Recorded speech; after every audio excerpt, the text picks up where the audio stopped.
Müəllimlər, səsim gəlir sizə. Bəli, müəllimə, gəlir. Lap yaxşı. Ekranı paylaşmışam. Ekran da görünürmü? Görünür müəllim. Hə, lap yaxşı müəllimlər. Onda gəlin başlayaq dərsimizə. Belə. Deməli, birinci başlayaq.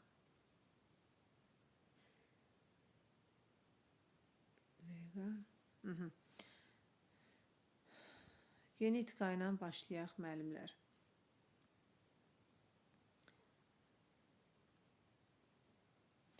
Yenə də deyim, qeyd edeyim ki, yəni sizin nə lazımdır? Burada mən PDF-lərdə hamısını yığmışam.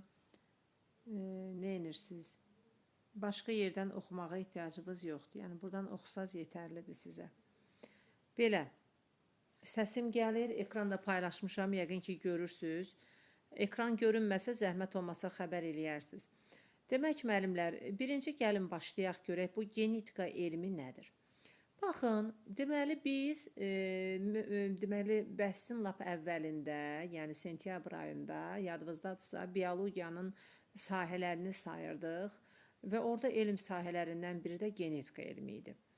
Genetika elmi, müəllimlər, genetika elmi biologiyanın sahələrindən biridir. Yəni, biologiyanın elm sahələrindən biri də genetika elmidir. Bəs bu genetika elminin əsasını ilk dəfə kim qoyub? Hansı alim qoyub? Genetika elminin əsası ilk dəfə, alim var burada, bir elm kimi genetika elminin əsasını qoyub Grigor Mendel. Və Grigor Mendel genetikanın əsasını qoymuş bir alim kimi onu deməli genetikanın atası adlandırırdılar. Yəni Grigor Mendelə genetika elminin əsasını qoyduğuna görə genetikanın atası deyirdilər və ilk dəfə olaraq irsiyyətin əsas qanun uyğunluqlarını deməli bu alim qeyd edib. Bax sizin testdə də var ki, ilk dəfə irsən-keçmənin qanun uyğunluqlarını öyrənən alim ilk dəfə irsiyyətin əsas qanun uyğunluqlarını belə də düşə bilər. Və yaxud da belə də soruşa bilər. İlk dəfə olaraq irsən-keçmənin qanun uyğunluqlarını hansı alim kəşf edib? İlk dəfə olaraq irsən-keçmənin qanun uyğunluqlarını Grigor Mendel kəşf etmişdir. Və buna görə də Mendelə genetikanın atası adı verilmişdir. Lakin alim Nobel mükafatı almayıb. Yəni, bundan sonra genetikada keçdiyimiz alim Morgan Nobel mükafatı alıb. Lakin Mendelə Nobel mükafatı verilməyib. Buna baxmayaraq Nobel mükafatı verilməsə də o genetikanın atası adlandırılırdı. Nəyə görə? Çünki ilk dəfə olaraq irsən-keçmənin qanun uyğunluqlarını kəşf edən alim olmuşdur.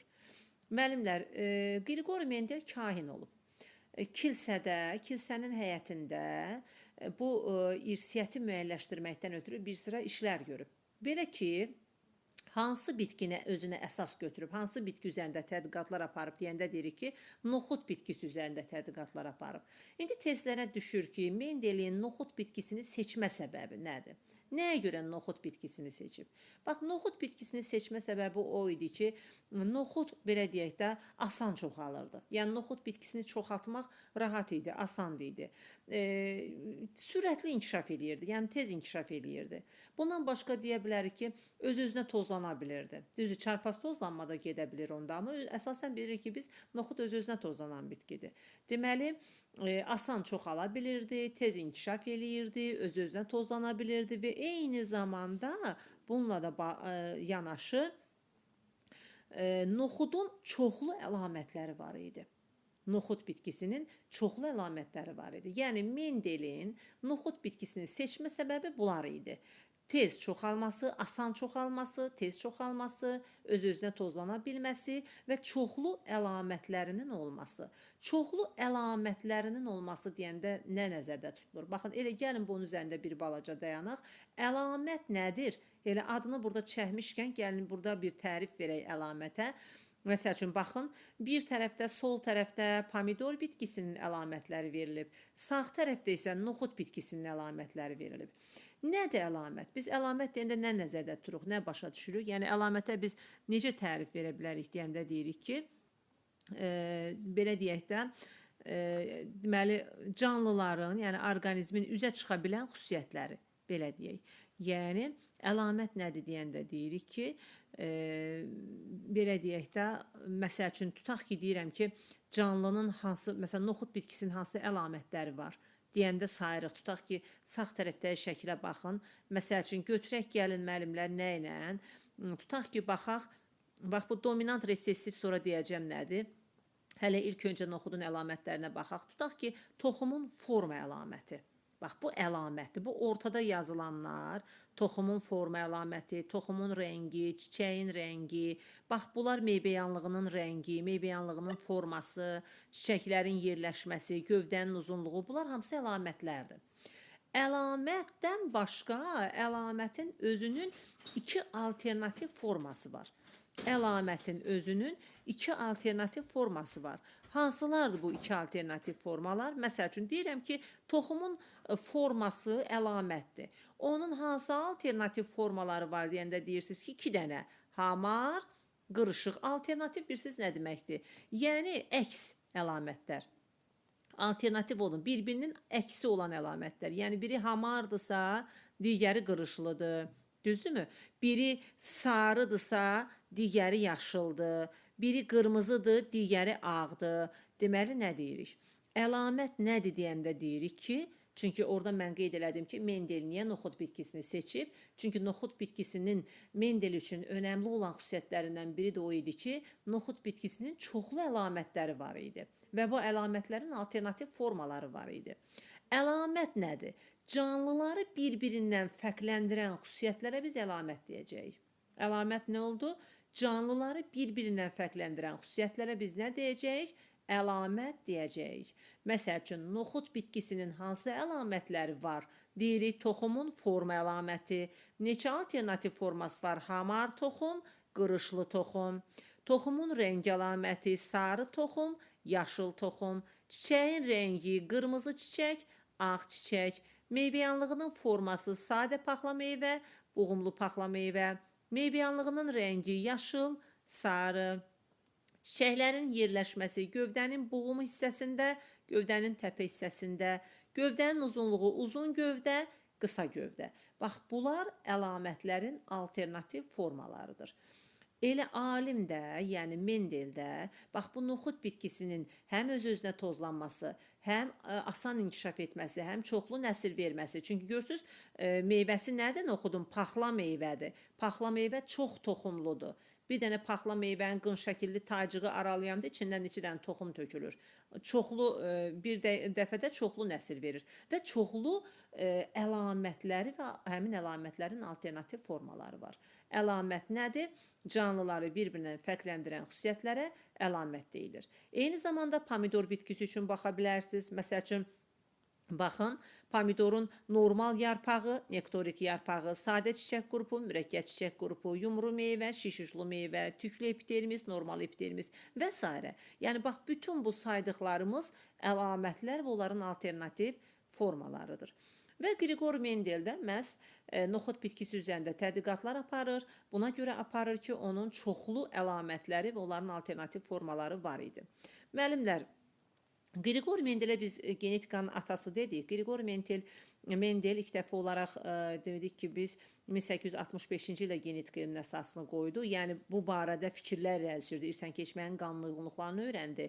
Lakin uzun müddət alimin fikirləri nəzərə alınmadı. İndi baxın, ilk dəfə olaraq biologiyaya hibridləşmə metodunu gətirən Qriqor Mendel olub. Hibridləşmə nədir? Yəni, daha doğrusu onu izah edən. Hibrid nədir? Hibridə qarışıq deməkdir. Hibridə qarışıq deməkdir. Məsəl üçün, mən böyük yay yazıramsa, bu saf xətdir. Kiçik yay yazıramsa, bu saf xətdir. Amma mən böyük yay, kiçik yay yazıramsa, bu qarışıq deməkdir. Yəni, həm böyük yay var, həm kiçik yay var. Yəni, həm dominant gen var, həm resessiv gen var. İndi, baxın, hibridləşmə 18-ci əsrdən öyrənilməyə başlayıb. Və ilk dəfə olaraq 1760-cı ildə Kerierter adlı bir alim belə bir şey eləyib. Bir bitkinin tozcuğu ilə həmin növə aid olan digər sortdan olan bitkini tozlandırıb. Alınan yeni bitki sortu hər iki bitkinin xüsusiyyətini daşıyıbdır. Alim bunun səbəbini izah eləyə bilməyib. Deməli, iki bitkini tozlandırıb, görüb ki, əmələ gələn bitki həm bu bitkinin, həm də o birisi bitkinin xüsusiyyətini daşıyır. Amma bunun səbəbini izah edə bilməyib. Niyə bu bitki həm dişiyə oxşadı, yəni həm ataya oxşadı, həm anaya oxşadı da, belə deyək. Və bunu ilk dəfə izah edən Mendel olubdu. Belə deyək də, ilk dəfə olaraq biologiyada riyazi analitik hesablama üsulunu, hibridləşmə üsulunu Grigor Mendel gətiribdi. Lakin apardığı tədqiqatları, hətta görürsünüz, deyir ki, 10 mindən çox təcrübə aparıb noxud bitkisinin üzərində, 10 mindən çox təcrübə aparıbdı. Və apardığı bu təcrübələri Münhen Universitetinin professoru Negeliyəyə göndəribdir. O, Negeliyədən müsbət cavab ala bilmir. Deməli, noxud üzərində 10 mindən çox təcrübə aparıb, onun apardığı təcrübələrin nəticələrini Negeliyəyə göndərib, Negeliyə onun bu apardığı tədqiqatları dəstəkləməyib, müsbət cavab ala bilməyib. Buna görə də Mendelin işləri 35 il qəbul edilməmiş qalıb. Və Mendeldən sonra 1900-cü ildə qəbul edilib və genetika elminin əsası qoyulub. Yəni 35 il sonra 1865 və 1935 ildən sonra Mendelin işləri qəbul olunub və Mendelə genetikanın atası adı verilib. Deməli, ilk dəfə olaraq biologiyada irsən-keçmənin qanun uyğunluqları, riyazi analitik hesablama və hibridləşmə metodunu Grigor Mendel gətirib. Hansı bitki üzərində tədqiqat apardı? Noxud bitkisi üzərində apardı. Nəyə görə? Çünki noxud bitkisinin çoxlu əlamətləri və onların alternativ formaları var idi. Bəs nəyə görə, belə deyək də, bu hibridləşmənin tətbiqində digər alimlər yox, Mendel uğur qazandı. Çünki digər alimlər noxud bitkisinin eyni vaxtda bütün əlamətlər üzərində təcrübə aparmışdı. Amma Mendel səbirli hərəkət eləyərək hər dəfə bir əlamətin iki alternativ formasının irsən keçməsini nəzərdən keçirtmişdir. Yəni, baxın, bəzən testlərə sual düşür ki, niyə görə digər sələflərindən fərqli olaraq Mendelin işləri sonda uğur qazandı? Çünki Mendel, baxın, bu hissədə qeyd olunubdur və bu testdə var deyənə bunu deyirəm. Sələflərindən fərqli olaraq noxudun əlamətlərinin hamısını birdən deyil, yalnız bir əlamətin alternativ formasının irsən keçməsini nəzərdən keçirmişdir. Tutaq ki, bugün toxumun rəng əlamətini götürübdür, sarı, yaşıl. Gələn dəfə gövdənin hündürlüyü əlamətini götürübdür, hündür gövdə, alçaq gövdə. Növbəti dəfə meyvəyanlığının rəngini götürübdür, yaşıl, sarı. Bax, hər dəfə birinin üzərində təcrübə apardığına görə, səbirlə davrandığına görə Mendelin işləri genetikada uğur qazandı deyə bilərik.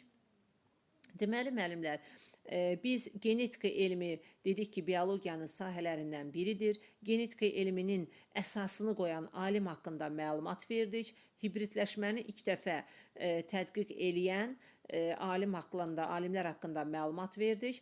İndi gəlin baxaq görək, bu genetika dediyimiz elmin özü nəyi öyrənir? Yəni, genetika nədən bəhs eləyən bir elmdir? Genetika elmi irsiyyət və dəyişkənlik qanun uyğunluqlarını öyrənən elmdir. Genetika irsiyyət və dəyişkənliyi öyrənən elmdir. Baxın, nədir irsiyyət, nədir dəyişkənlik? İrsiyyət, orqanizmin öz əlamət və inkişaf xüsusiyyətlərini saxlamaq və irsən nəslə ötürmək xassəsidir. Bunu necə başa düşək? Bax, tərifi tutaq ki, əzbərlədik, yadımızda saxladıq. Bunu necə başa düşək? Baxın, müəllimlər, hamı çox gözəl bilir ki, alma ağacından alma meydana gəlir, armud ağacından armud, pişiyin balası pişik olur, dovşanın balası dovşan olur, tülkünün balası tülkü olur. Yəni, hər bir canlıdan özünü oxşayan nəsil törüyür. Deməli, bu nəyin sayəsində olur? İrsiyyət sayəsində olur. Nə oldu irsiyyət? Orqanizmin öz əlamət və inkişaf xüsusiyyətlərini qoruyub, növbəti nəsilə ötürmək xassəsi irsiyyət adlandı. Yəni, özündə olanları nəsilə ötürməsi irsiyyət adlandı. Yaxşı, bəs bu nə vasitəsilə ötürülür? Hüceyrə vasitəsilə ötürülür. Yəni, çoxalmanın formasından asılı olmayaraq, istər cinsi çoxalma olsun, istər qeyri-cinsi çoxalma olsun, irsiyyətin nəsildən nəsilə ötürülməsində nə rol oynayır deyəndə nə deyəcəyik? Deməli, hüceyrə əsas rol oynayır. Yəni, bizim hüceyrələrimizdə olan, bilirik ki, deməli, hüceyrələr vasitəsilə, yəni bu proses orqanizmdə olan hüceyrələr vasitəsilə həyata keçirilir. Yəni valideyn fərdlərin öz əlamətlərini sonrakı nəslə ötürməsi istər cinsi, istər qeyri-cinsi çoxalma formasından asılı olmayaraq hüceyrələr vasitəsilə həyata keçirilir. Baxın, əgər tutaq ki, qeyri-cinsi çoxalmadırsa, o bədən hüceyrələri, somatik hüceyrələr vasitəsilə, məsəl üçün vegetativ çoxalma zamanı bitkinin gövdəsini qırıb torpağa bastırırıq, oradan yeni bitki inkişaf eləyirsə, bu qeyri-cinsi çoxalmadır. Yəni bu da hüceyrə vasitəsindən ötürüldü. Bədən hüceyrələri, somatik hüceyrələr. Amma mayalanma baş verib spermatozoidlə yumurta hüceyrə birləşib ziqot əmələ gəlirsə, bu artıq cinsi hüceyrələr, yəni qametlər vasitəsilə baş verən ötürülmə prosesidir deyirik. Deməli, baxın, məsəl üçün deyirik ki, mən bayaq dedim ki, əlamət nədir və qeyd etdik ki, əlamətə biz tərif verdik və dedik ki, əlamət canlıları bir-birindən fərqləndirən xüsusiyyətlərdir. Müəllimlər, əlamətin üzə çıxmasında, yəni bu irsiyyətin ötürülməsində həm genlər rol oynayır, həm də ətraf mühit rol oynayır. Deməli, irsiyyətin nəsildən nəslə ötürülməsində yalnız genlərmi rol oynayır? Xeyr, genlər də rol oynayır, ətraf mühit də mühüm rol oynayır. İndi baxın, müəllimlər, məsəl üçün, buna bir bəsit bir misal göstərim. Tutaq ki, deyirik ki, biz bilirik ki, bitkilərin yarpaqları yaşıldır. Düzdürmü? Cavan zoğlar və yarpaqlar yaşıldır. Niyə yaşıldır? Çünki onlarda xlorofil pigmenti var. Deməli, bitkidə xlorofil pigmentinin varlığını stimullaşdıran, müəyyənləşdirən gen var. Düzdür? Var. Və bitki yaşıldır ona görə də. İndi bir dənə baxın. Bitki nə zaman yaşıl olur? Günəş düşəndə. Amma günəş işığı düşməyəndə, bitkini aparıb qaranlıq bir yerə qoysaq, bitki öz yaşıllığını itirir. Yaxşı, niyə? Bəs axı bunda gen var idi, o xlorofil pigmentinin fəaliyyətini stimullaşdıran gen var idi. Niyə bitki yaşıllığını itirdi? Çünki günəş işığı təsir eləmədi. Deməli, yalnız genlər deyil, eyni zamanda ətraf mühit də vacibdir. Ona görə də biz belə bir şey deyəcəyik ki, müəllimlər, əlamətin formalaşmasında, əlamətin üzə çıxmasında, bax buradan qeyd eləyirəm,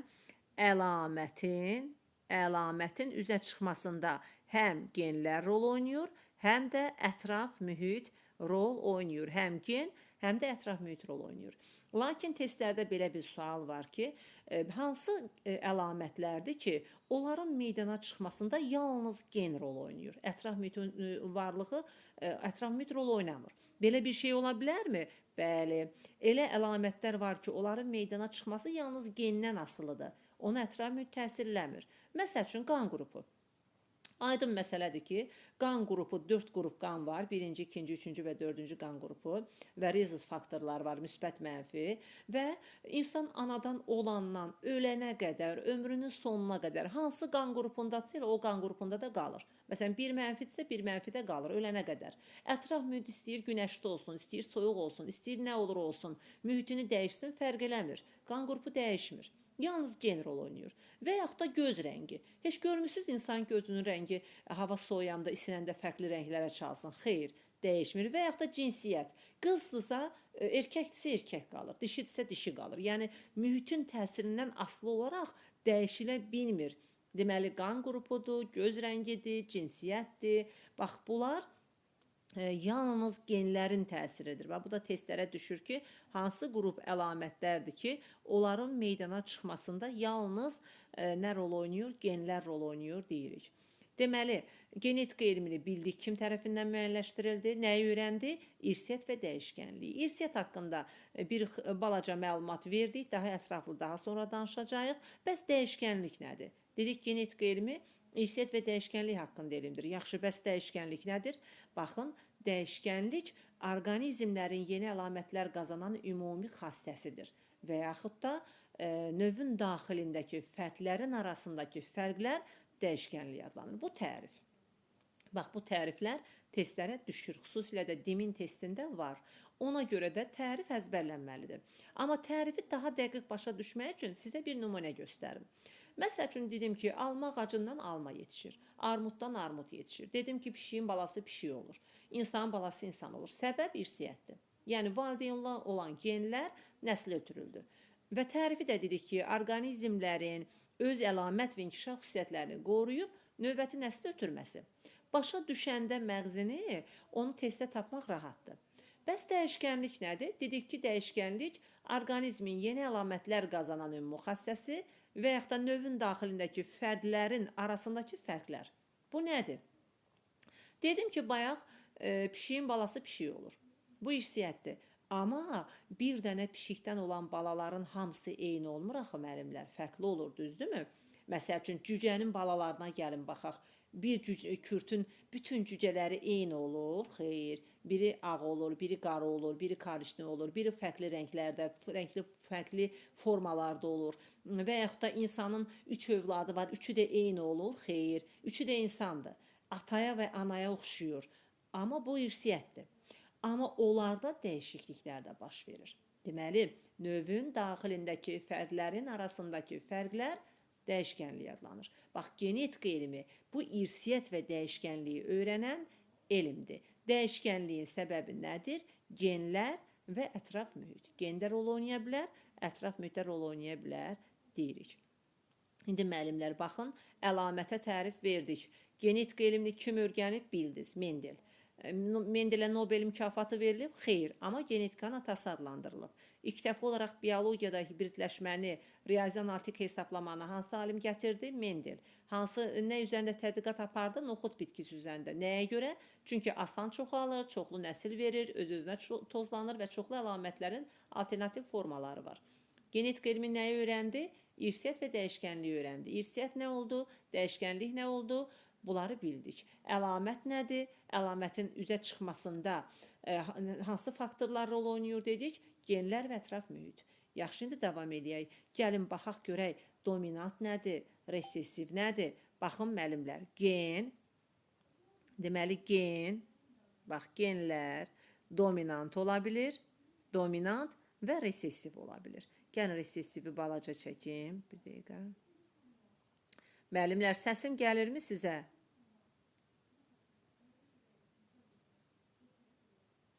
Bəli, gəlir müəllimə. Hə, lap gözəl. Bəli, müəllim, gəlir. Hə, oldu müəllimlər, çox sağ olun. Deməli, gen nədir? Dominant və resessiv olur müəllimlər. Dominant sözünün mənası dominans hakim deməkdir.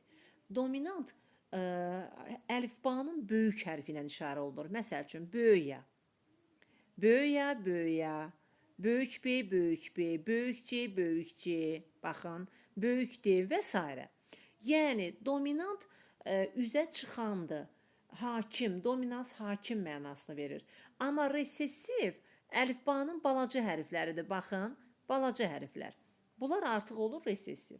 Yəni, dominantı götürəcəksiniz, üzə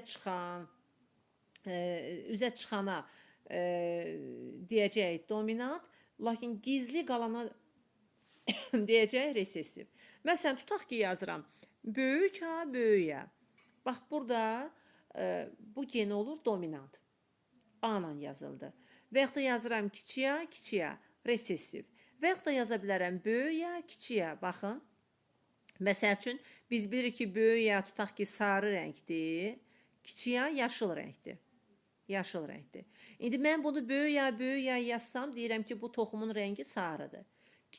Yaşıldır, üzr istəyirəm. Yox, sarı, hə, sarı. Kiçiyə yazsam, deyirəm yaşıldır. Amma böyüyə kiçiyə yazsam, yenə də deyirəm sarıdır, baxın. Niyə? Çünki dominant görsünüz, hakim deməkdir. Dominant, böyük, balacanı qoymur üzə çıxa. Elə bir böyük hərfin kölgəsində balaca hərf gizlənir, üzə çıxa bilmir. Ona görə də yaşıl əlaməti üzə çıxa bilmir. Yalnız sarı əlaməti üzə çıxacaq. Və yaxud da yazıram böyük B, kiçik B, kiçik B. Və yaxud da böyüyə, kiçiyə, böyük B, kiçik B. Baxın, sarı. Və yaxud da buna deyək hamar, böyük B hamarlığı göstərir. Və yaxud da buna deyirik ki, bunu hələ qarışdırmayaq, qoy bunu silim hələ. Yəni, dominant gen deyəndə böyük hərflə işarə eləyəcəksiniz, resessiv gen deyəndə kiçik hərflə işarə eləyəcəksiniz.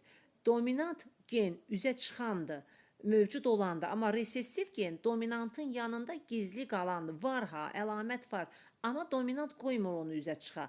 Ancaq resessiv o zaman üzə çıxa bilər ki, ikisi birləşsin. Baxın, iki resessiv olsun. Onda yaşıl rəng üzə çıxa bilər.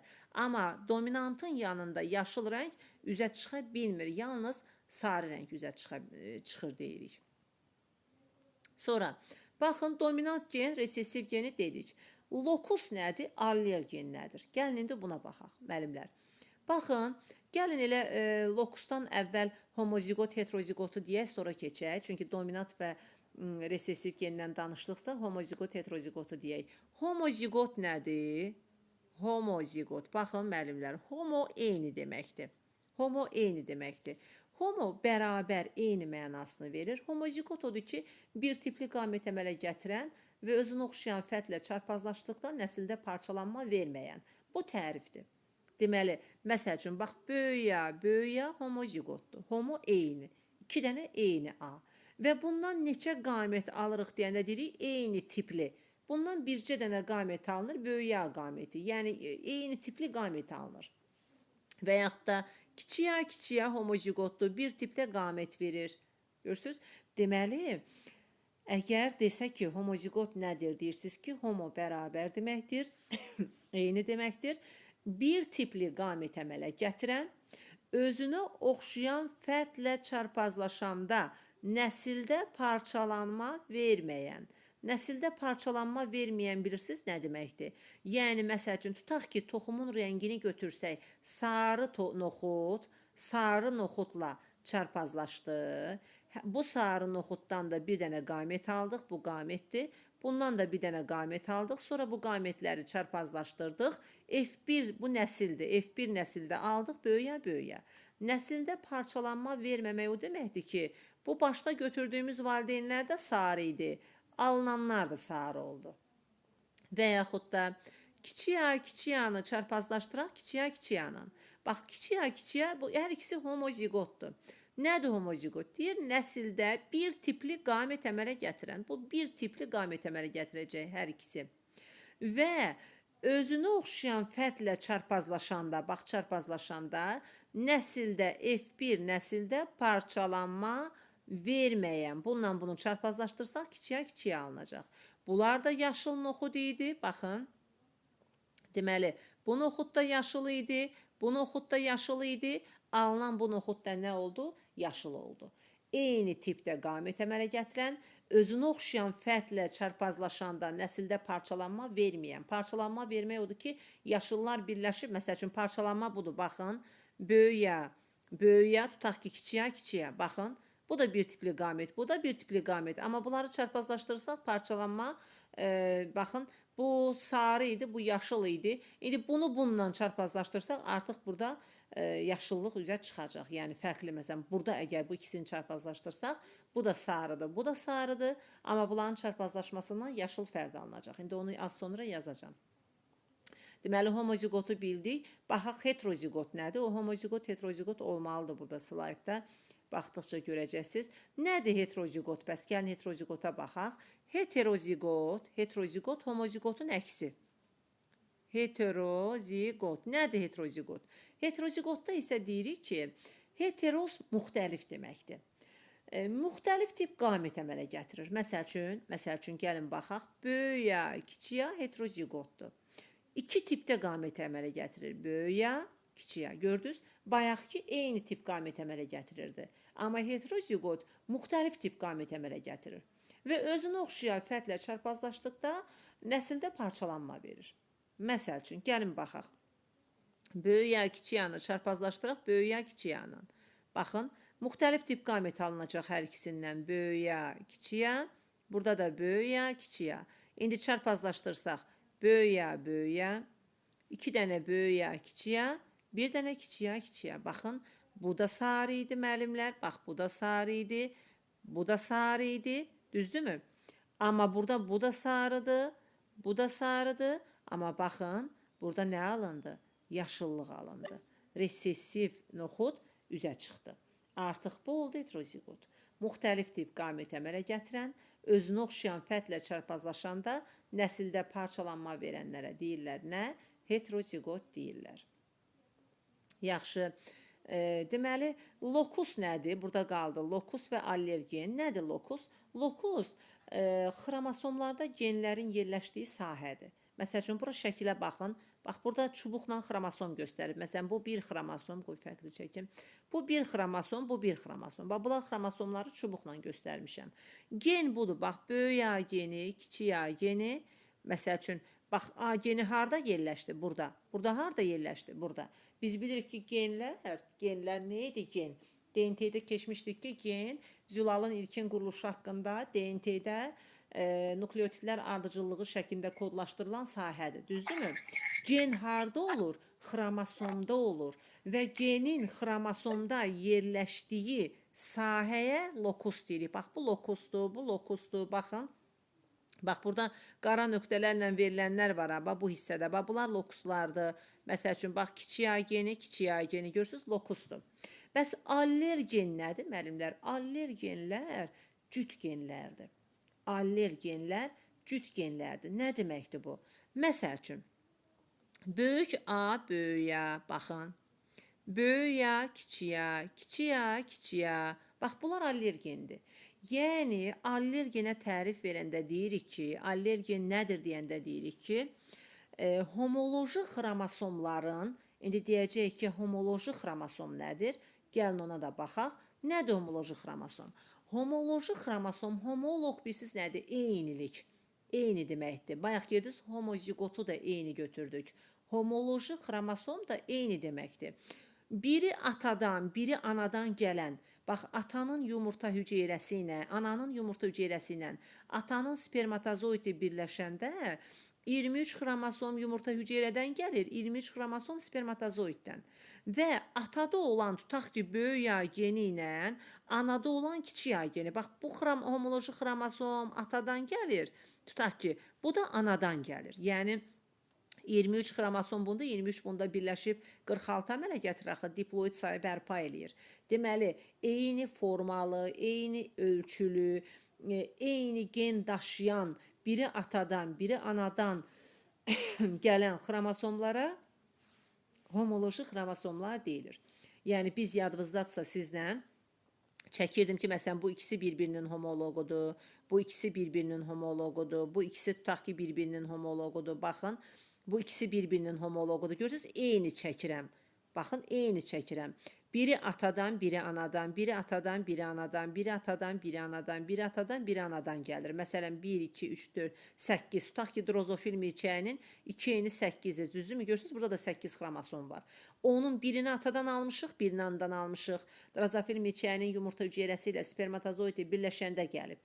Və bu xromosomlarda da genlər yerləşir. Tutaq ki, böyük A geni, böyük A geni ilə, tutaq ki, böyük A geni, kiçik A geni ilə. Baxın, ölçüsü, forması eyni olan, eyni gen daşıyan xromosomlar, homoloji xromosomlar adlanırlar. Bəs allergen nədir? Elə allergendə homoloji xromosomların eyni sahəsində, eyni lokusunda yerləşən genlərə allergenlər deyilir. Məsələn, böyük A, bu bir allergendir. Və yaxud da belə də yaza bilərik. Tutaq ki, böyük A, kiçik A allergendir. Və yaxud da belə də yaza bilərsiniz. Kiçik A allergendir. Deməli, homoloji xromosom nə oldu? Eyni formalı, eyni ölçülü, eyni gen daşıyan, biri atadan, biri anadan gələn xromosomlar homoloji xromosomlardır. Lokus nədir? Genlərin xromosomda yerləşdiyi sahələr. Bax, bu sahələr lokusdur. Bax, bu sahələrdən söhbət gedir. Bəs allergen nədir? Allergenlər cüt genlərdir. Allergen cüt genlərdir. Homoloji xromosomların, baxın, eyni lokuslarında, eyni sahələrində yerləşən bir əlamətin iki alternativ formasını müəyyənləşdirən genlər allergenlər adlanır.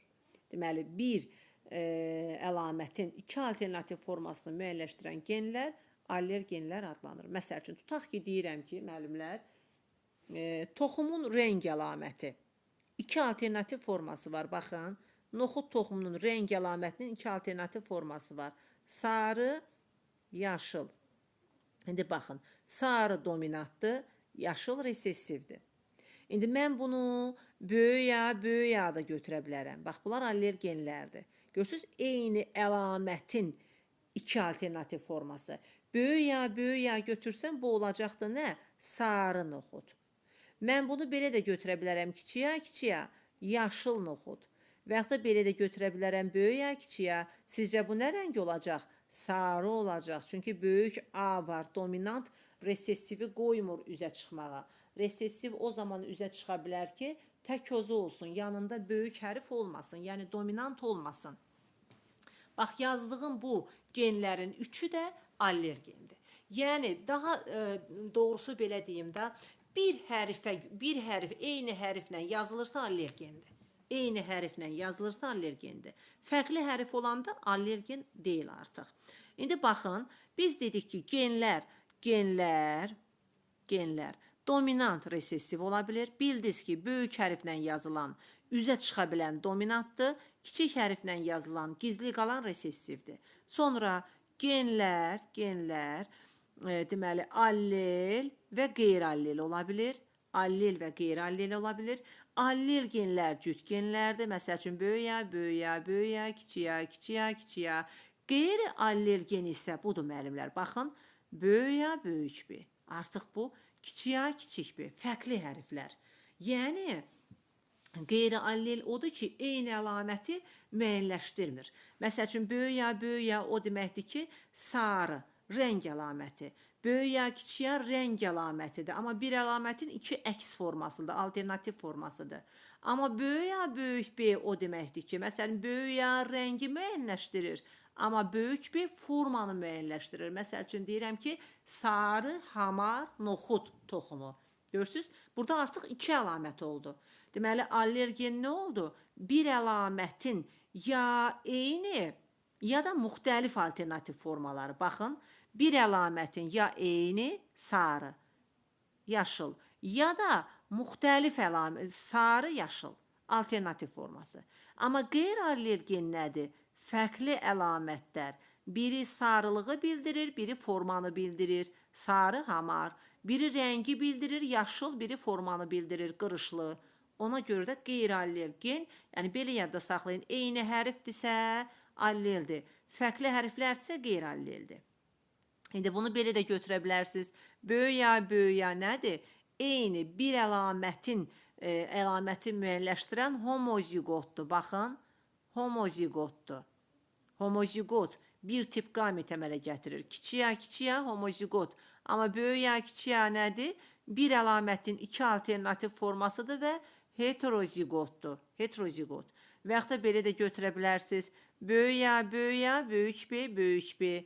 Bax, burada bu ikisi bir allergendir, ikisi də bir allergendir. Amma bunlar ikisi bir-birinə görə qeyri-allergendir. Böyük A ilə böyük B. Bu homozigotdur. İki əlamətə görə homozigotdur. Amma böyük A, kiçik A, böyük B, kiçik B yazırıqsa, onda hər iki əlamətə görə heterozigotdur. Böyük A, kiçik A, böyük B, kiçik B, böyük C, kiçik C. Baxın, üç əlamətə görə heterozigotdur. Amma bura bir böyük C yazsam, deyəcəm, üç əlamətə görə homozigotdur.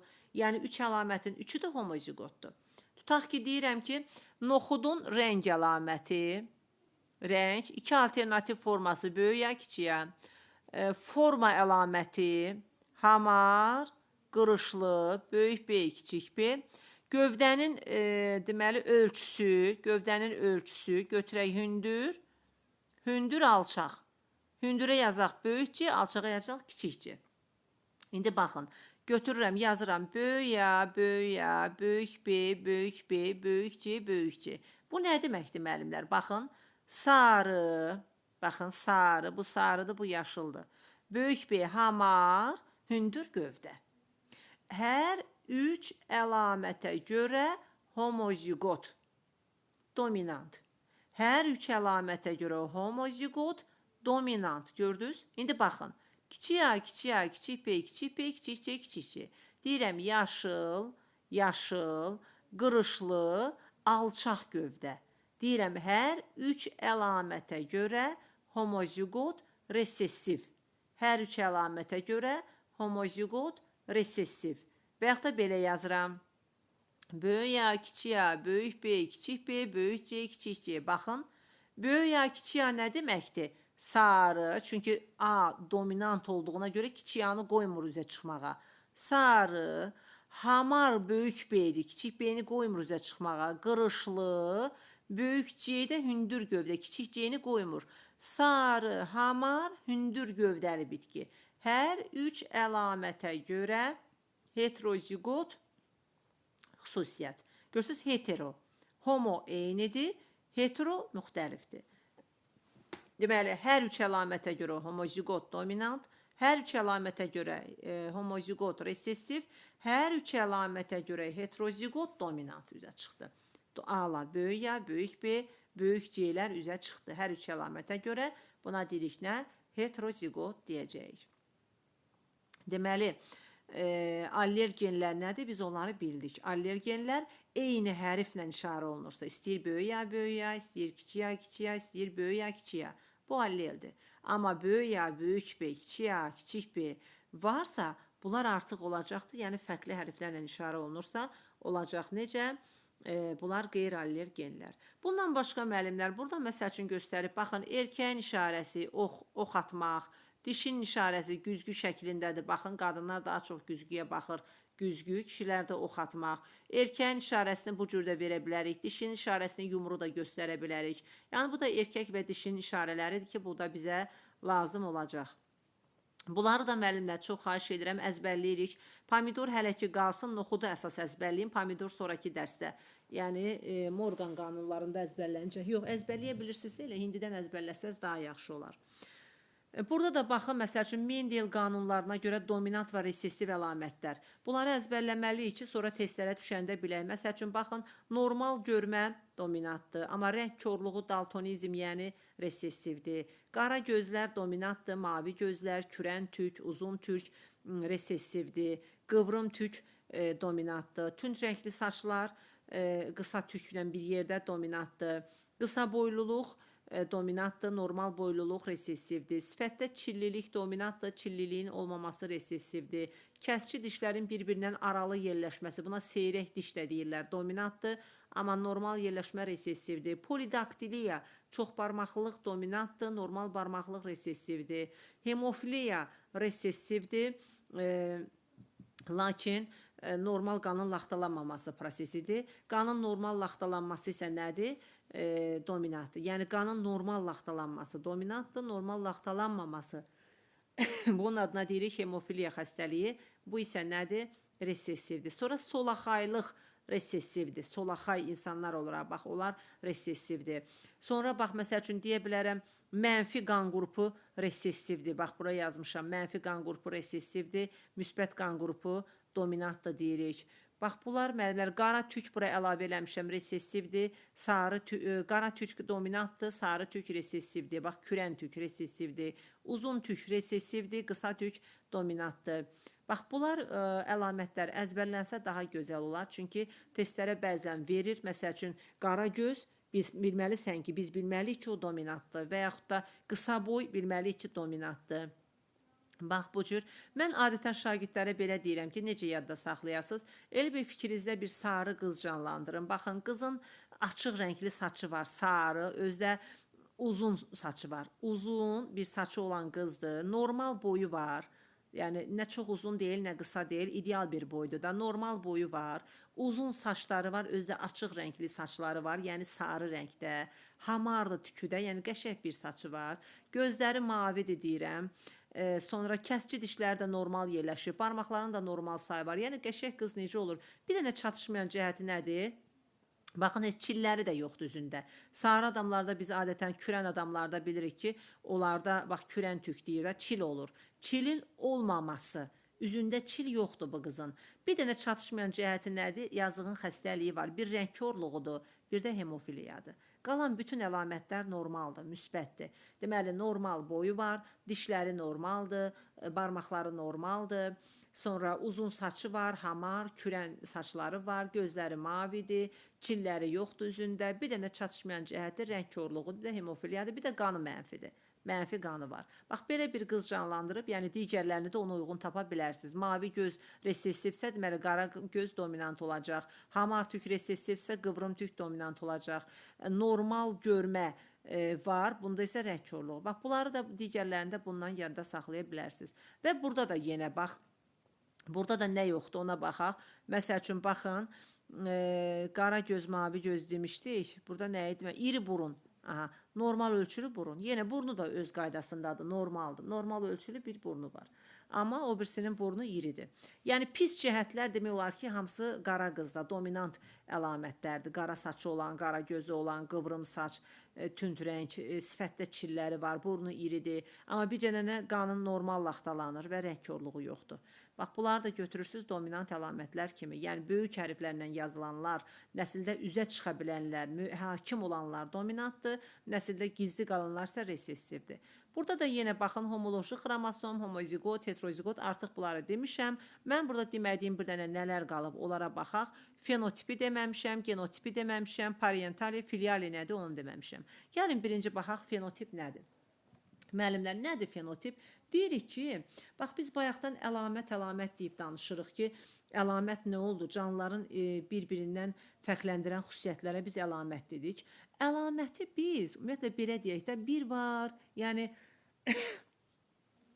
bir var, əlamətin üzə çıxmasında dedik genlər rol oynayır, bir də dedik ətraf mühit rol oynayır. İndi baxın, yaxşı, bəs fenotip nədir, genotip nədir? Orqanizmin xarici və daxili əlamətlərinin cəmi fenotipdir. Yəni, orqanizmin xarici və daxili əlamətlərinin cəminə biz nə deyəcəyik? Fenotip deyəcəyik. Bəs genotip nədir? Valideynindən aldığı genlərin cəmi. Baxın, genotip valideynindən aldığı fərdlərin cəmidir.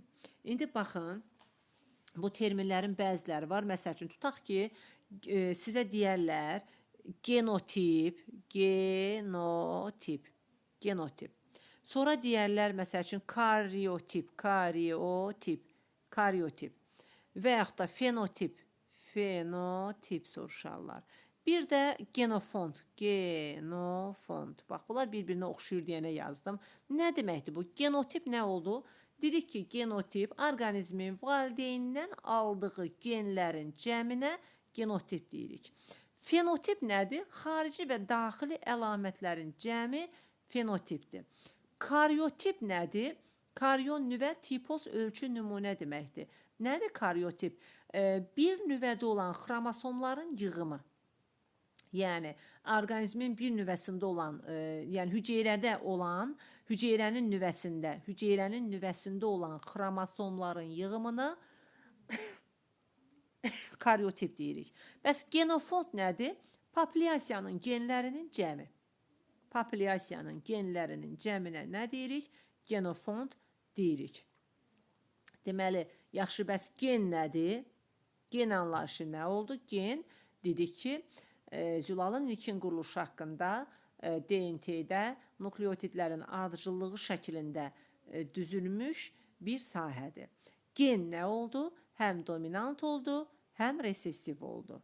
Deməli, geni biz dominant olaraq, resessiv olaraq böldük iki qrupa. Eyni zamanda geni biz allel və qeyri-allel olaraq böldük iki qrupa.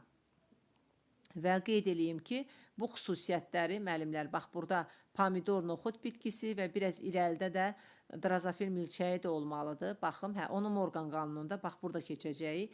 Drozofil milçəyin də əlamətləri və noxud bitkisinin, pomidor bitkisinin əlamətlərini əzbərləyərsiniz. Deməli, dedik ki, burada da, yəni, fenotip, genotip nədir? Bunları da bildik. Geni bildiniz ki, dominant resessiv olur, allel, qeyri-allel olur.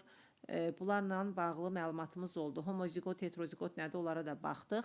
İndi bəs parentali, filiali nədir, müəllimlər? Məsəl üçün, baxın, parentali P. Parentali P valideyn deməkdir. P valideyn. Filiali də F, nəsil deməkdir. Filiali F.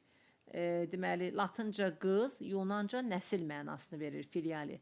Məsəl üçün, P parentali nə deməkdir? Tutaq ki, mən götürürəm böyük anan, çarpazlaşdırıram kiçik anı. Bax, bu P-dir, valideynlər, parentali. İki valideyni götürmüşəm. Birinin, deməli, tozcuğunuyla digərinin dişiciyini mayalayırıq da, yəni, deməli, birinin tozcuq dənəsi digərinin dişiciyi ağızcığına düşəcək, tozlanma baş verəcək. Bundan bir tip qameti aldıq, çünki homozigotdur. Bundan da bir tip qameti aldıq, homozigotdur. Bax, bunlar oldu qametlər. Bunlar qametlər. İndi bu qametlərin birləşməsindən alınan F1 nəslinə biz deyirik yeni nəsil. Baxın, hansı rəngdə olacaq yeni nəsil? Sarı. Məsəl üçün, toxumun rəng əlamətini götürsək sarı və yaxud da form əlamətini görsək hamar və yaxud da çiçəyin rəngini götürsək qırmızı. Çünki böyüyə dominant üzə çıxacaq yalnız. P nə oldu? Parentali, valideyn. F nə oldu? Filiali, latınca qız, yunanca nəsil. Bu isə qametdir. Bu isə nədir? Qametdir. Yəni, bax, bu hissələr də bu cür. İndi bir də bir şey deyim. Burada yazıb qeyri-allel genlər. Bu nə deməkdir, müəllimlər? Deyir ki, cüt genlər, allel genlər eyni homoloji xromosomda yerləşir. Amma qeyri-allel genlər müxtəlif homoloji xromosomda yerləşir. Məsəl üçün, indi burada bax, bu qısa şəkildə bunu sizə bildirmək istəyir. Diqqətlə baxın, bax, birinci soldakı şəkildə yazıb böyük ya, kiçik ya, aşağıda balacada da yazıb böyük B, kiçik B. Bax, böyük ya, kiçik ya allel gendir. Bir əlamətin, tutaq ki, çiçəyin, gövdənin hündürlük əlaməti. Böyük ya hündür gövdədir, kiçik ya alçaq gövdədir. O xətlər də homoloji xromosomlardır. Məsəl üçün, gəlin bax, belə də deyim. Tutaq ki, bu bir homoloji xromosom, bu bir homoloji xromosom. Yazıb böyük ya, kiçik ya. Bax, bunlar homoloji xromosomlar. Bu genlərin homoloji xromosomda yerləşdiyi sahələr, lokuslar. Böyük ya, kiçik ya da allel genlər, cüt genlər. Biri sarı, biri yaşıllığı bildirən rəng əlamətidir. Görürsünüz, eyni homoloji xromosomda yerləşdi və yaxud da yazıbdır böyük B, kiçik B. Görürsünüz, bunlar da. İndi buna baxın. Deyir ki, müəllimlər, deməli, allel genlər, cüt genlər eyni homoloji xromosomda yerləşməlidir. Amma qeyri-allel genlər müxtəlif homoloji xromosomda yerləşməlidir. Yəni, bax, bunu Mendel deyirdi. Mendel, bunların, bax, bu birinci yerləşmə Mendelə aiddir. Amma bu ikinci yerləşmə Morgana aiddir. Biz daha sonra Morganı hələ lap sonra keçəcəyik. Morgan deyirdi ki, qeyri-allel genlər eyni homoloji xromosomda yerləşə bilir. İndi siz bunu zəhmət olmasa, bax, mən dediyim kimi bir yerə qeyd eləyin. Belə bir səhifə açıb yazırsınız ki, bax, əvvəlcə bunu belə çəkirsiniz və yazırsınız böyük ya, kiçik ya və buradan da yazırsınız böyük B, kiçik B. Və bunun altına yazırsınız Mendel. Mendelə görə yazırıq ki, qeyri-allel genlər, Mendelə görə qeyri-allel genlər müxtəlif cüt homoloji xromosomlarda yerləşir. Müxtəlif cüt homoloji xromosomda yerləşir. Xromosomda yerləşir. Bu Mendelə görə. Deməli, Mendelə görə, bu böyük ya daha bura düşməyibdir, böyük ya. Mendelə görə qeyri-allel genlər müxtəlif cüt homoloji xromosomda yerləşir. Yazdınız, müəllimlər?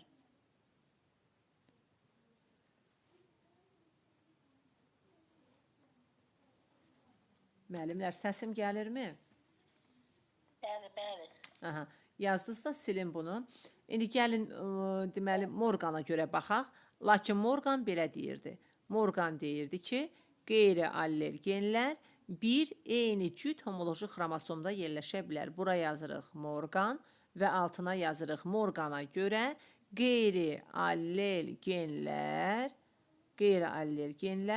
eyni cüt homoloji xromosomda yerləşə bilər. Eyni cüt homoloji xromosomda yerləşə bilər. Deməli, Morgana görə qeyri-allel genlər eyni cüt homoloji xromosomda yerləşə bilər.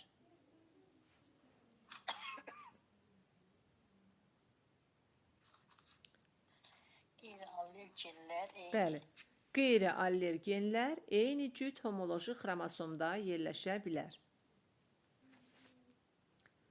Qeyri-allel genlər eyni cüt homoloji xromosomda yerləşə bilər. Bax, burada şəkildə də gördünüz, müəllimlər, fikir verin. Bax, bu birinci Mendelə görədir, amma bu Morgana görədir. Yəni, bu nə deməkdir? Bax, Mendel deyirdi ki, tutaq ki, böyük ya, kiçik ya, böyük B, kiçik B.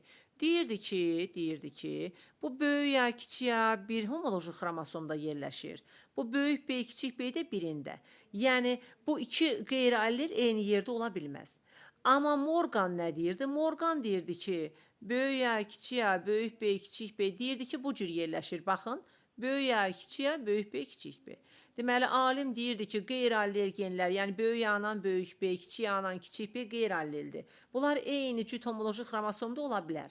Amma Mendel deyir ki, xeyr, böyük A böyük B ilə bir yerdə ola bilməz, kiçik A da kiçik B ilə ayrı. Bu bir cüt homoloji xromosomda olmalıdır. Bu allergen də bir cüt homoloji xromosomda olmalıdır. Amma əslində Mendelin yox, Morganın dedikləri düz idi. Çünki bir dənə homoloji bir xromosomda gör nə qədər gen var. Müəllimlər, insanda görün nə qədər gen var, nə qədər əlamət var. Hərəsi də bir genlə müəyyənləşdirilir. Əgər bir homoloji xromosomda yalnız bir dənə gen olsaydı, onda bu necə olardı ki? Yəni Morgan izah eləməyə çalışırdı ki, insanda 46 dənə xromosom var. Düzdürmü? 2-2 cüt düzülürlər da, 23 cüt. Morgan deyirdi ki, əgər biz bir dənə əlaməti yalnız bir xromosomda yerləşdirsəydik, onda gör bir xromosomda nə qədər gen var. Onda bizə neçə dənə xromosom lazım olardı ki? Ona görə də Morgan deyirdi ki, Mendelin dediyi fikir səhvdir. Ona görə də bir homoloji xromosomun üzərində bir neçə dənə qeyri-allergen yerləşə bilər. Məsəl üçün, tutaq ki, belə bir şey deyim. Baxın. Tutaq ki, götürün belə. Böyük A, kiçik A, böyük B, kiçik B, böyük C, kiçik C. Gəlin bunu həm Mendelə görə yazaq, həm Morgana görə yazaq. Məsəl üçün, Mendel buradan yazaq, Morgan da buradan yazaq. Morgan. Amma Morgana Nobel mükafatı verilib. Nobel. Mendelə verilməyib, Morgana verilib. Mendel belə deyirdi, bax, böyük A, kiçik A birində yerləşir, sonra böyük B, kiçik B birində yerləşir. Alim deyir ki, böyük C, kiçik C də birində yerləşir, ayrı-ayrı. Amma indi gəlin görün Morgan nə deyirdi? Morgan deyir ki, xeyr, bunların hamısı, bu qeyri-allergenlərin hamısı bir homoloji xromosomda yerləşə bilər. O isə belə çəkirdi. Bax, bu cür. Demək, müəllimlər, genetika elmi haqqında, genetikada işlənilən əsas deməli, anlayışlar haqqında bizim məlumatımız oldu artıq və bunlara bir-bir baxırsınız ki, yəni bunlar nə deməkdir? Genetika elmi nəyə öyrənir? Genetika elminin əsası kim tərəfindən qoyulub? Mendel kim olub? Sələflərindən fərqli olaraq niyə Mendelin işləri qəbul edildi? Hibridləşmə metodunu kim gətirib ilk dəfə, genetikanın atası kim idi, Mendel yoxsa Morgan, hansına Nobel mükafatı verildi, niyə görə, hansı bitkini seçmişdi tədqiqat obyekti olaraq və nəyə görə, yadınızda da o qalsın ki, deməli, noxudun 2 eni 8-ə bərabərdir, eni də 4-ə bərabərdir, diploidi 8, haploidi 4-dür. Sonra, məsəl üçün, bunları əzbərləyirsiniz ki, ilk dəfə hibridləşmə neçənci əsrdən öyrənilməyə başladı və hansı alim idi, daha sonra hansı alimin işləri oldu, noxudun üzərində nə qədər təcrübə aparmışdı, niyə Mendelin işləri qəbul edilmədi, neçə il sonra qəbul edildi və səbəb nə idi? Sonra irsiyyət nə, genetika elmi nəyi öyrənir, irsiyyət nədir, dəyişkənlik nədir, dominant gen nədir, resessiv gen nədir, allergen nədir, qeyri-allergen nədir, lokus nədir, homozigot nədir, heterozigot nədir, sonra deməli fenotip, genotip, karyotip, fenofond nədir, parentali nədir, valideyn nədir, filiali nədir, yəni ev nəsil nədir, bax bunlar. Bir də üstəgəl noxudun, pomidorun dominant, resessiv və bu əlamətlərin hamısı müəllimlər qəşəng şəkildə əzbərlənir. Bax, bu şəkili böyüdüb bura qoymuşam, baxın, Mendelə görə və Morgana görə. Mendelə görə budur, bu Mendelə görədir, bu isə nədir? Morgana görədir. Mendel nə demişdi? Mendel demişdi ki, qeyri-allergenlər ayrı-ayrı homoloji xromosomda yerləşməlidir. Morgan isə demişdi ki, qeyri-allergenlər eyni homoloji xromosomda yerləşir və ilişikli keçir. İndi bu ilişikli irsiyyəti də Morgan qanunlarını keçəndə orada izah eləyəcəm. Müəllimlər, bir dənə Mendel qanunlarına keçməmişdən əvvəl bir qamet almağın yolunu mən sizə öyrədim. Çünki bu bizə məsələ həllərində lazım olacaq mütləq. Bax, yeni bir səhifə açaq. Zəhmət olmasa biraz sadələrdən başlayıb sonra get-gedə çətinlərə keçəcəm. Əvvəl bir sadələrdən başlayaq. Məsəl üçün, bayaq da dediyim kimi böyük A nə idi? Dominant idi. Kiçik A resessiv idi. Dominant nə idi? Nəsildə üzə çıxan, amma resessiv dominantın yanında gizli qalan əlaməti idi. Məsəl üçün, tutaq ki, götürək bir dənə əlamət. Toxumun rəng əlaməti. Rəng əlamətinin 2 alternativ forması. Biri sarı, biri yaşıl. İndi mən yazıram, tutaq ki, mən yazıram böyük A, böyük A. Mən böyük A, böyük A yazıram. Bu o deməkdir ki, bu toxum hansı rəngdədir? Müəllimlər, Sarı renk. ay sağ olun. Bəli, bu toxum hansı rəngdə olacaq? Sarı rəngdə olacaq.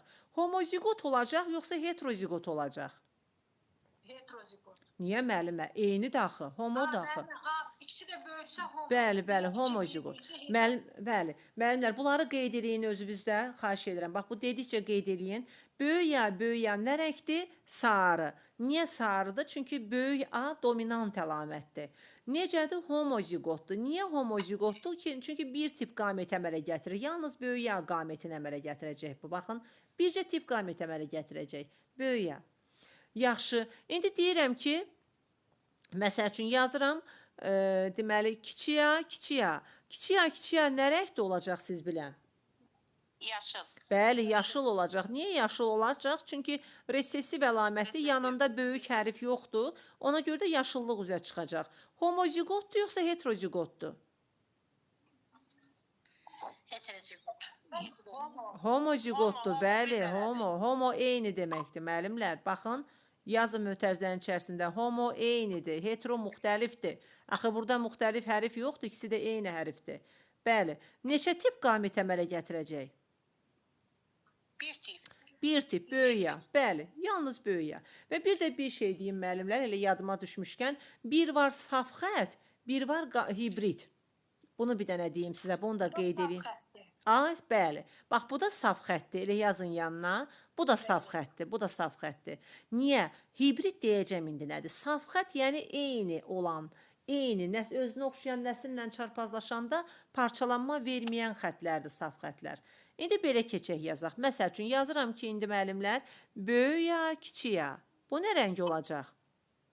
Sarı. Bəli, sarı olacaq. Niyə sarı olacaq? Çünki böyük A sarını bildirirdi. Kiçik A da yaşılı bildirirdi. A, böyük A dominant əlamətdir. Üzə çıxacaq. Kiçik A qoymur, böyük A kiçik A-nı qoymur üzə çıxacaq. Ona görə yaşıllıq üzə çıxa bilmir. Sarı. Homozigotdur yoxsa heterozigotdur? Heterozigotdur. Heterozigot müxtəlif deməkdir. İki müxtəlif hərf var. Böyük A, kiçik A. Neçə tip qamət verəcək böyük A, kiçik A? Bir qamət. Niyə? İki tip qamət verəcək. Böyük A, kiçik A. İki dənə qamət verəcək. Biri böyük A, biri kiçik A. Saf xəttdir yoxsa hibriddir? Hibrit. Bəli, hibriddir. Müəllimlər, saf xətt saf deməkdir. Yəni bir dənə kiçik A, kiçik A-sı var, başqa yoxdur. Böyük A, böyük A-sı var. Amma hibrid qarışıq deməkdir. Baxın, iki gen var, iki hərf var. Hibrid də qarışıq deməkdir. Heterozigot da hetero müxtəlif deməkdir. Yəni iki müxtəlif hərfdən istifadə edirik.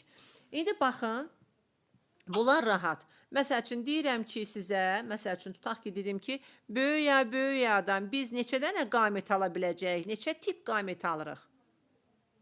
Bir dənə, böyük A, vəssalam. Yaxşı, böyük A, kiçik A-dan neçə tip qamət ala bilirik?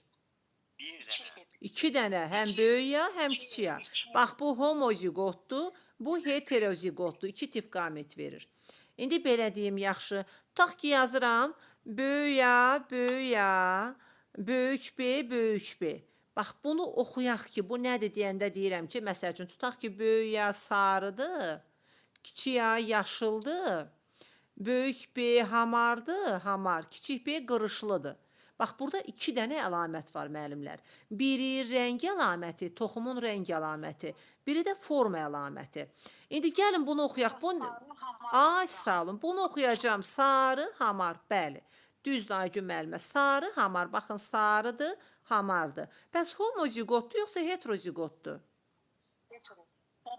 Homozigotdur. Homozigotdur. Hər iki əlamətə görə homozigot. Baxın. Siz yəqin iki hərf görüb heterona görə dediniz. Bu əlamətə görə də homozigotdur. Bu əlamətə görə də. Sizə desələr ki, hər iki əlamətə görə, bax, gəlin bunları yazaq müəllimlər. Başdan bir qoyub yazın. Başdan bir qoyub yazırsınız. Bir əlamətə görə dominant homozigot. Bir əlamətə görə dominant homozigot. Məsəl üçün, böyük A, böyük A. Bax, budur. Görürsünüz? Bir əlamətdir, toxumun rəng əlaməti, sarı. Bir əlamətə görə dominant homozigot. İkinci, Bir əlamətə görə resessiv homozigot. Bir əlamətə görə resessiv homozigot. Məsəl üçün kiçiyə kiçiyə. Baxın, yalnız bir əlamət var burada. Toxumun renk əlaməti yaşıl. Özdə homozigotdur, resessivdir. Balaca hərf yazdım. Bir əlamətə görə dominant homozigot böyüyə böyüyə. Bir əlamətə görə resessiv homozigot kiçiyə kiçiyə. Müəllimə, böyük bir hamardır, balaca bir qırış. Qırışlı, bəli. İndi üçüncü qoyub yazırıq. Üçüncü. Bir əlamətə görə heterozigot. Böyüyə, kiçiyə. Baxın, yenə bir əlamətdir. Yəni, toxumun renk əlaməti sarı, böyüyə sarıdır, kiçiyə yaşıldır. Bir əlamətə görə heterozigot. Gördünüz, yazdıq böyüyə, kiçiyə, hetero, müxtəlif. İndi dördüncü qoyub yazaq. Dördüncü. Hər iki əlamətə görə dominant homozigot. Hər iki əlamətə görə dominant homozigot. Deməli, burada iki əlamət olacaq. Məsəl üçün, tutaq ki, gəlin birini götürüm, böyüyə, kiçiyə, bu bir əlamət. O birisini də götürün, böyük B, kiçik B, bu da ikinci əlamət.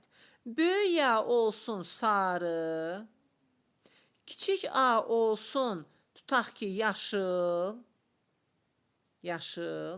Böyük B olsun hamar, kiçik B olsun qırışlı. Gördünüz, iki əlamət var. İndi hər iki əlamətə görə dominant homozigot deyirsə, nə cür yazarıq bunu siz bilən? Ay, itdi. Bir dəqiqə müəllimlər, üzürlü sayın. Dördüncü nə oldu dedik? Hər iki əlamətə görə nə demişdim? Hər iki əlamətə görə dominant homozigot. Baxın. Böyüyə, kiçiyə yazılmalıdır, müəllimə elə olanda. Bir dəqiqə. Deməli, bunu nə götürdük? Bir dəqiqə qoy bunların yerinə yazaq. Sarı götürdük. Bunu götürdük yaşıl. Düzdürmü? Bunu götürdük hamar, bunu götürdük qırışlı. Baxın, afər müəllimə. Hər iki əlamətə görə dominant homozigot. Baxın, böyüyə, böyük B. Böyük B. Bəli. Görürsünüz,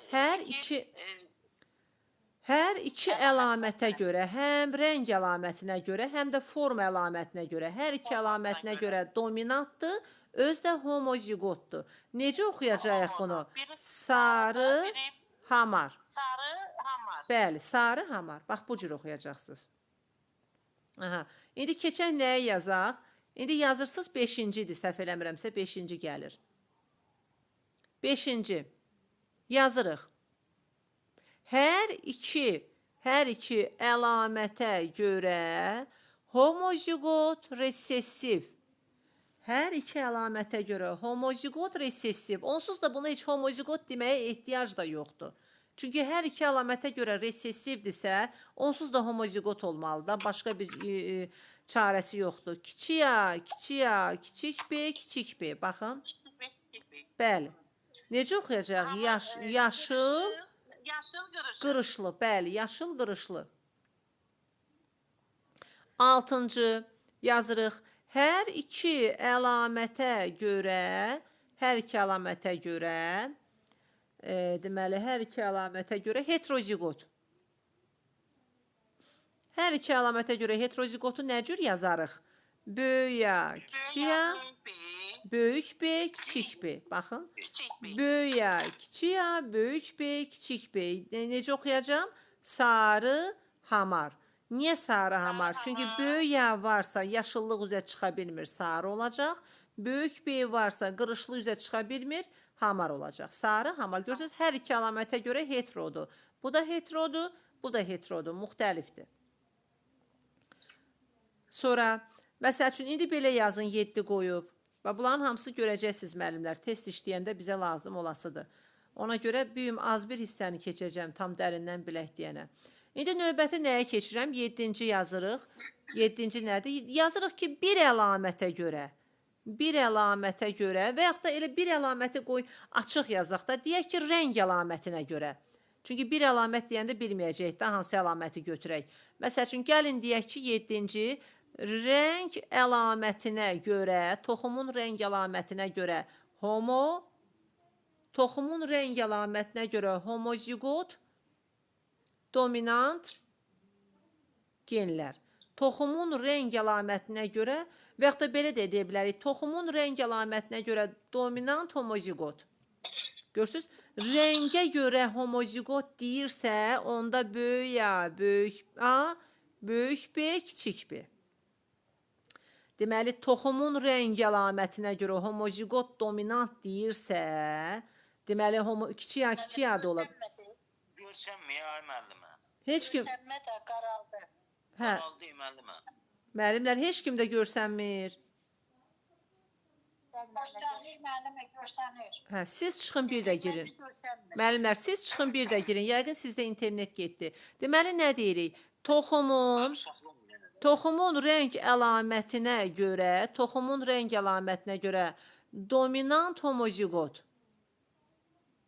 Toxumun rəng əlamətinə görə dominant homozigot. Müəllimlər, görürsünüzmü ekranı? Xeyr. Heç kim görmür. Aygün müəllimə, görünür sizdə? Bəli, görsəndim məndə. Bəli, müəllimə, görsəndim. Hə, Aysa, onda müəllimlər, siz zəhmət olmasa çıxın bir də girin. Ola bilsin internet getdi sizdə. Toxumun rəng əlamətinə görə dominant homozigot. Bax, rəng əlaməti budur. Dominant homozigot böyük A, böyük A, onda o birisi olacaq böyük B, kiçik B. Yəni, yalnız bir əlamətə görə homozigot. Baxın, yalnız bir əlamətə görə homozigot. Məsəl üçün, toxumun rəng əlamətinə görə dominant homozigot bu cür. Yenə deyəcəyik, sarı, hamar. Və yaxud da 8-ci deyə bilər ki, Məndə yenə görsətmirəm. Bir dənə böyük A hərfidir. siz yəqin əliniz dəyib, müəllimə, siz də əliniz dəyib, yəqin nəsə olub. Baxın bir dənə. Deməli, toxumun rəng əlamətinə görə nə oldu? Dominant homozigot oldu. Böyük A görsünüz, o dominant homozigotdur, digəri heterozigot götürdük. Və yaxud da onu dedim, müəllimlər, hər iki əlamətinə görə heterozigot.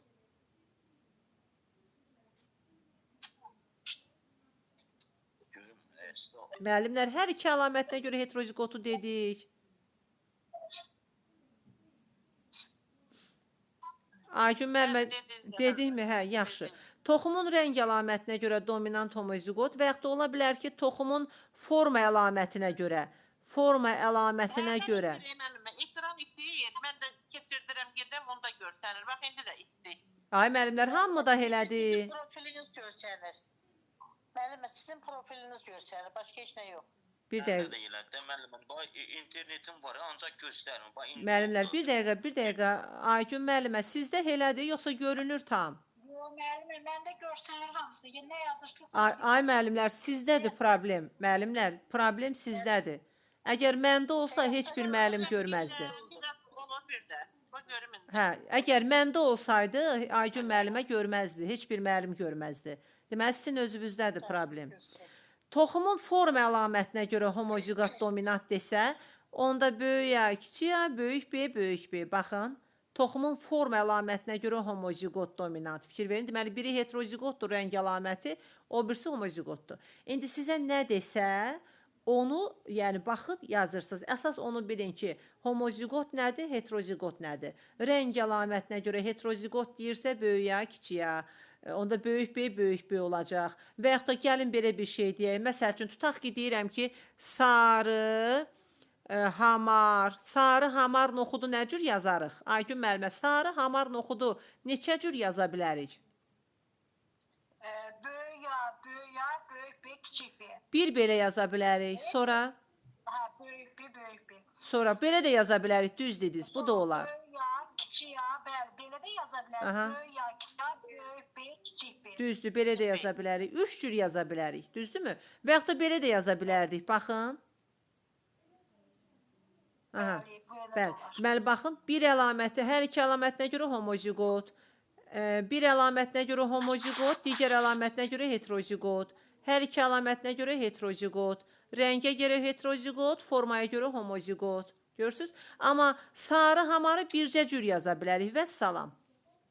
Yalnız bir cür yaza bilərik. Sarı, hamar. Sarı qırışlı, üzr istəyirəm. Başqa cür yaza bilmərik. İndi baxın, tutaq ki, deyirəm böyük ya sarıdır, kiçik ya yaşıldır, böyük B hamardır, kiçik B də qırışlıdır. İndi gəlin yazaq bir-bir baxaq. Elçin müəllim, böyük ya, böyük B, böyük B. Bu nə cür oxuyarsınız? Nədən qoy mən bunları qeyd edeyim. Böyük hamar. Böyük ya sarı, kiçik ya yaşıl, böyük B hamar, kiçik B qırışıq. Elçin müəllim cavab versin, zəhmət olmasa. Böyük ya, böyük B, böyük B. Nə cür oxuyum? Deməli, böyük A, belə deyək də, böyük A, kiçik A. Yox, bax bura yazmışam. Böyük ya, böyük B, böyük B. Onu nə cür oxuyum? Yes, İki əlamətə görə heteroqami. Sarı hamar. Bəli, sarı hamar. Sarı Və Agün hamar, müəllimə bəli. qeyd eləyən kimi hər iki əlamətinə görə homozigot. Bəli. Həm rəng əlamətinə görə, həm forma əlamətinə görə homozigot oldu. İndi yazıram Afər müəllimə. Böyük ya, kiçik ya, böyük B, böyük B. Bunu nə cür oxuyum? Müəllimə sarı, yaş, böyük A sarıdır, balaca A yaşıl, böyük B hamar, deməli sarı, yaşıl. Sarı bir də hamar. Müəllimə, yaşılın adını niyə çəkirsiniz ki? Axı demədim ki, resessiv dominantın yanında üzə çıxa bilmir. Sarı hamar. Hə, sarı hamar. Bəli, sarı hamar, bəli. Yaxşı. Agün müəllimə, böyük ya, kiçik ya, kiçik B, kiçik B. Bunu nə cür oxuyarsınız? Böyük ya. Yox, necə dediniz? Bir də deyim. Böyük ya, kiçik B, kiçik B. Hə, burada deyirik sarı, Qırışıq. Bəli, sarı qırışlı, bəli. Burada nə deyirik? Bir rəng əlamətinə görə heterozigot, forma əlamətinə görə resessiv homozigot. Düzdürmü? Bax, rəng əlamətinə görə heterozigot, forma əlamətinə görə homozigot, resessiv, sarı qırışlı, düzdür. İndi yazsam kiçik A, kiçik B, kiçik B. Təranə müəllimə, bunu nə cür oxuyarsınız? Kiçik A, kiçik B, kiçik B. bu da mənim qırış. Necə? Yaşıl qırış. Bəli, yaşıl qırışlı, bəli. Baxın, yaşıl, kiçik A yaşıldır, kiçik B də qırışlıdır. Yaşıl qırışlı. Yaşıl qırışlı o zaman üzə çıxır ki, onun yanında böyük A, böyük B olmasın. Dominant olmasın. Dominant olanda dominant qoymur resessivi üzə çıxmağa. Resessiv əlamət. Bəli, bəli. Yazsam yaxşı. Tutaq ki, yazıram böyük A, kiçik A, böyük B, kiçik B. Burada sarı hamardır da. Sarı hamar, bəli. Və hər iki əlamətinə görə heterozigot. Böyük A, kiçik A da heterozigotdur, böyük B, kiçik B də heterozigotdur. Hər iki əlamətinə görə nə olacaq? Heterozigot olacaq. İndi Müəllimə, bu noxuda aiddir də. Bəs böyük B normal olan nədir? müəllimə, hansı əlamət desəz qoya bilərsiniz. İndi mən noxudun üzərində izah eləyirəm. Hansı əlaməti sizdən soruşursa, tək noxudu böyük A, böyük B ilə işarə eləmək olmur ki. Yəni, hansı əlaməti sizdən soruşursa, onu işarə eləyə bilərsiniz. Yəni, onun fərqi yoxdur. Hansı hərfi desəz, amma yadımızda qalsın ki, dominantı böyük götürməliyik, resessivi də kiçik götürməliyik. Aha. Deməli, baxın, böyük A-dan neçə tip qamət aldıq? Bir tip, böyük A. Kiçik A-dan neçə tip qamət aldıq? Bir tip, kiçik A. Böyük A, kiçik A-dan neçə tip qamət aldıq? Bir böyük A, bir kiçik A. İndi bu oldu bir əlamətinə görə. İndi iki əlamətə görə baxaq. Böyük A, böyük B, böyük B-dən neçə tip qamət ala bilərik? Burada da bir tip. Bəli, böyük A, böyük B. Bircə tip. Vəssalam. Bəli. İndi yazıram. Böyük A, böyük B, kiçik B-dən neçə tip qamət ala bilərik? 2. Burada 2. Bax, biri bu, böyük A, böyük B. Biri bu, böyük A, böyük B. İki tip. Baxın. Böyük A, böyük B, böyük A, kiçik B. Böyük B, böyük kiçik B. Deməli, böyük A, böyük B, böyük A, kiçik B. Bəli, iki tip qamət aldıq. Bunları qeyd edin zəhmət olun. Bəli. Kiçik olduğuna görə 2 tip alınır. Bəli. İndi baxın, indi belə yazıram. Böyük A, kiçik A, böyük B, kiçik B. Gəlin bundan qamət alaq. Baxın müəllimlər, qamət almağın yolu budur. Bunu bununla çarpazlaşdırırsınız birinci. Böyük A, böyük B. Biri bu. Kiçik B. Sonra baxın, bunu kiçik B ilə böyük ya, kiçik B. Bu ikisi getdi. İndi keçirəm kiçik yaya. Kiçik yanı böyük B ilə. Baxın, kiçik ya, böyük B. İndi baxın, indi burada kiçik yanı kiçik B ilə. Kiçik ya, kiçik B. Baxın, neçə tip qamət aldıq? 4 tip qamət aldıq. 4 tip. Bəli, bu pen cədvəli burada olur da. Hə, onu hələ keçməmişik müəllimə. Hələ sadə şeyləri deyək, sonra onu başa düşək deyənə. Hə, gördünüz 4 tip qamət aldıq. Və qamət almağın bir düsturu var. Qamət almağın düsturu 2 üstü n düsturu ilə tapırıq.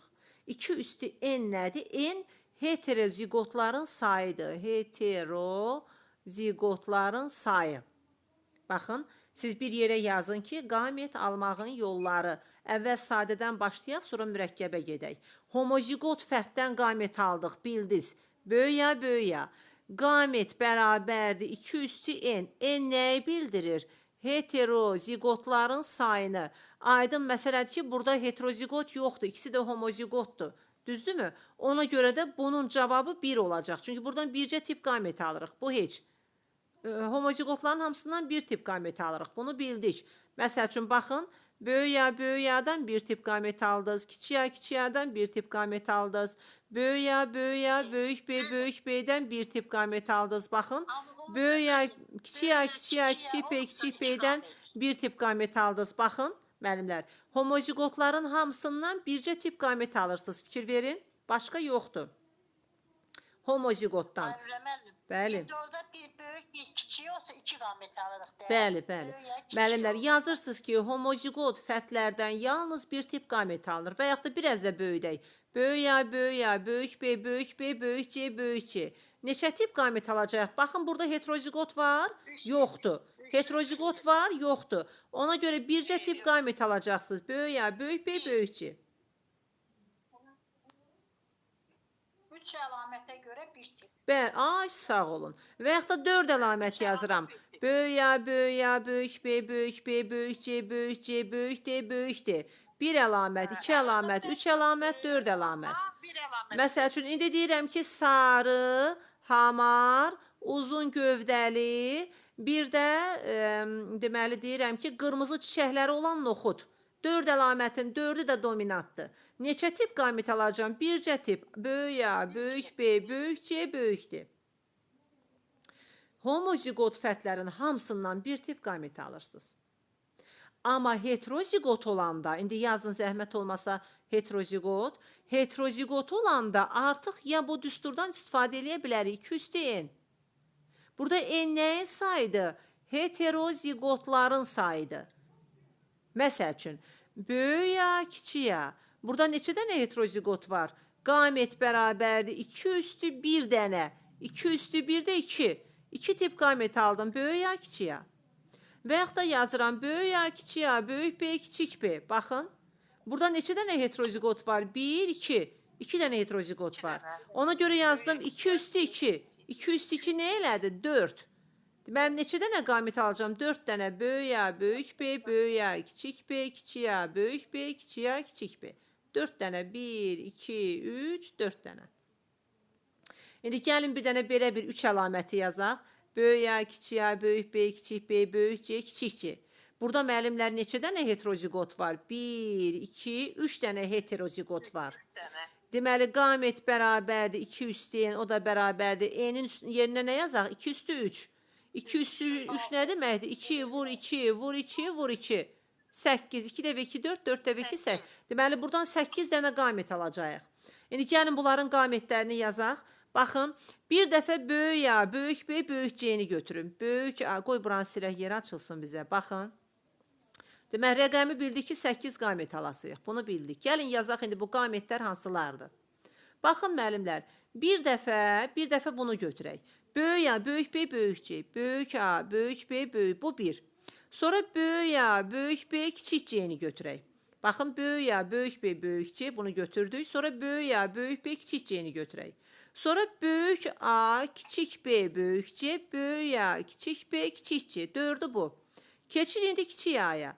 Kiçik A, böyük B, böyük C. Kiçik A, böyük B, kiçik C.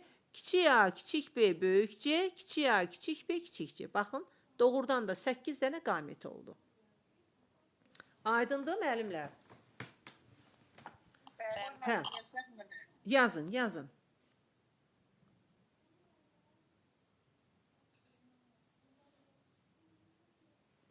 Səkkiz qamətimiz oldu. Necə tapdıq qaməti? Qamət bərabərdir 2 üstü n-lə. N nədir? Heterozigotların sayı. Burada neçə heterozigot var? 1, 2, 3. Ona görə yazdıq 2 üstü 3 də bizə nə verdi? 2-ni 3 dəfə öz-özünə vurduq. 8. Doğrudan da 8 dənə qamətimiz var. İndi buradan sizə sual verilsə ki, bu 8 qamətin neçəsi böyük A-la başlayır? Bax, bəzən bu tipdə məsələlər düşür. Desə ki, bu 8 qamətin neçəsi böyük A-la başlayır, müəllimlər? Yarı-yarı götürəcəksiniz. 4-ü böyük A-la başlayır, 4-ü kiçik A-la başlayır. Bəli. Görürsünüz? 4-ü böyük A-la başlayır, 4-ü kiçik A-la başlayır, 4-ü böyük B ilə başlayır. Baxın, 4-ü kiçik B ilə başlayır, 4-ü böyük C ilə başlayır, 4-ü kiçik C ilə başlayır. 4-ü, yəni 4-4. Hər birindən var. Aydındır? Buyurun, buyurun. Mən deməli bu əlamətlər belə çıxır ki, 8 genin üzərində, bu genlər 8 qamətin üzərində. Belə başa düşdüm mən. Yox, 8 qamətin niyə?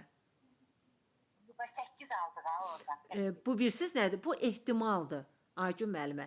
Yəni bu 8 qamət əmələ gələ bilər. Onu demək istəyir.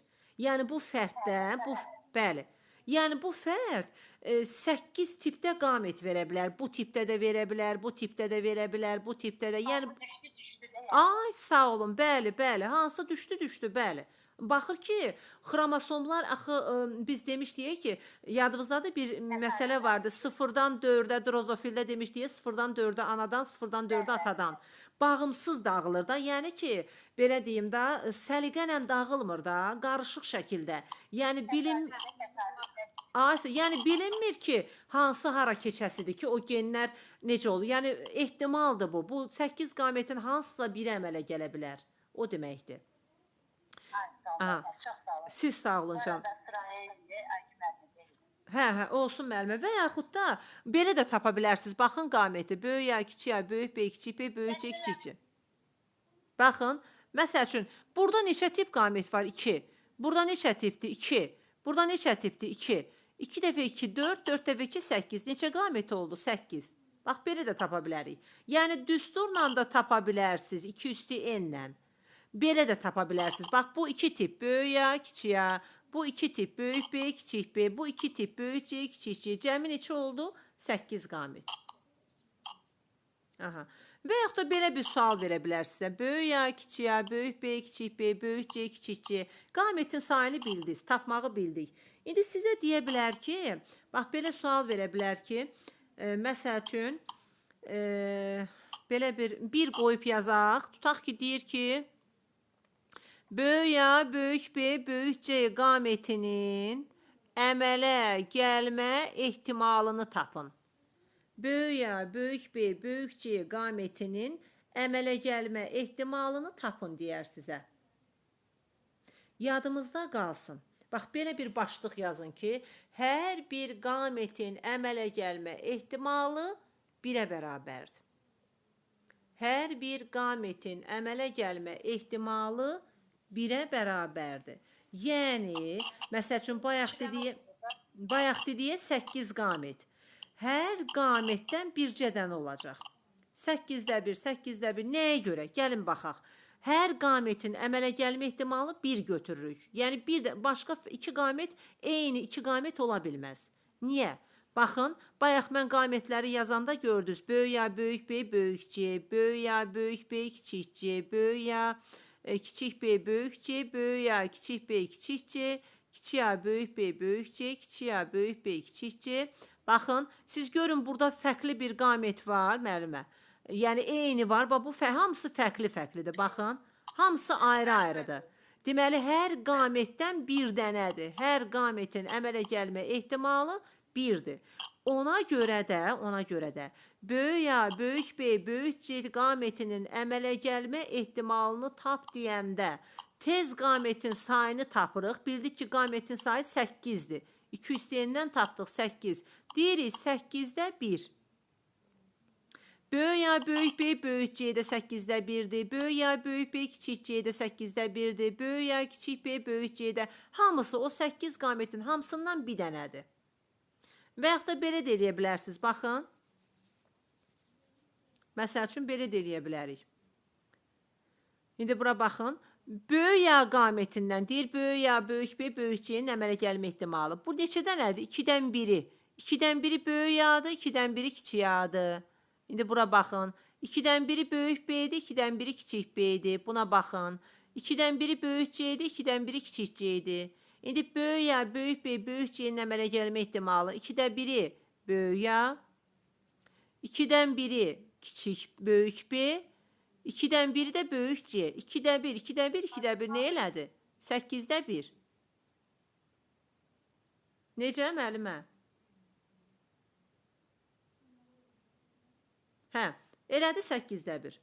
İndi tutaq ki, deyirəm ki, bax, gəlin, böyük ya, kiçik ya, böyük B, kiçik B, böyük D, böyük D. Bunu yazaq müəllimlər. Bunu yazın dəftərinizə zəhmət olmasa. Böyük ya, kiçik ya, böyük B, kiçik B, böyük D, kiçik D. Böyük ya, kiçik ya, böyük B, kiçik B, böyük D, böyük D. Bax, bu fərdi yazın dəftərinizə. İndi belə bir şey deyim sizə. Buradan birinci qoyaq yazaq. Neçə qamət əmələ gələr müəllimlər? Burada neçə qamət olar?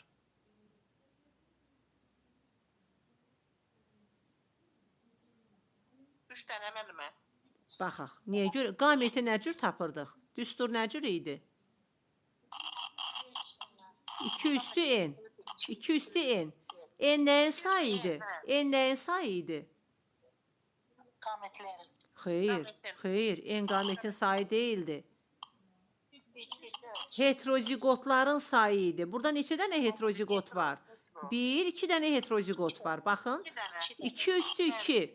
2 üstü 2 nəyə bərabərdir? 4-ə. 4-ə. Bəli. Deməli, buradan neçə qamət alacağıq? 4 qamət alacağıq. 4 qamət. Bəli. İndi gəlin alınan qamətləri yazaq görək hansılardır.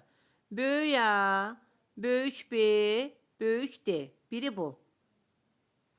Böyük A, kiçik B, böyük D. Biri bu.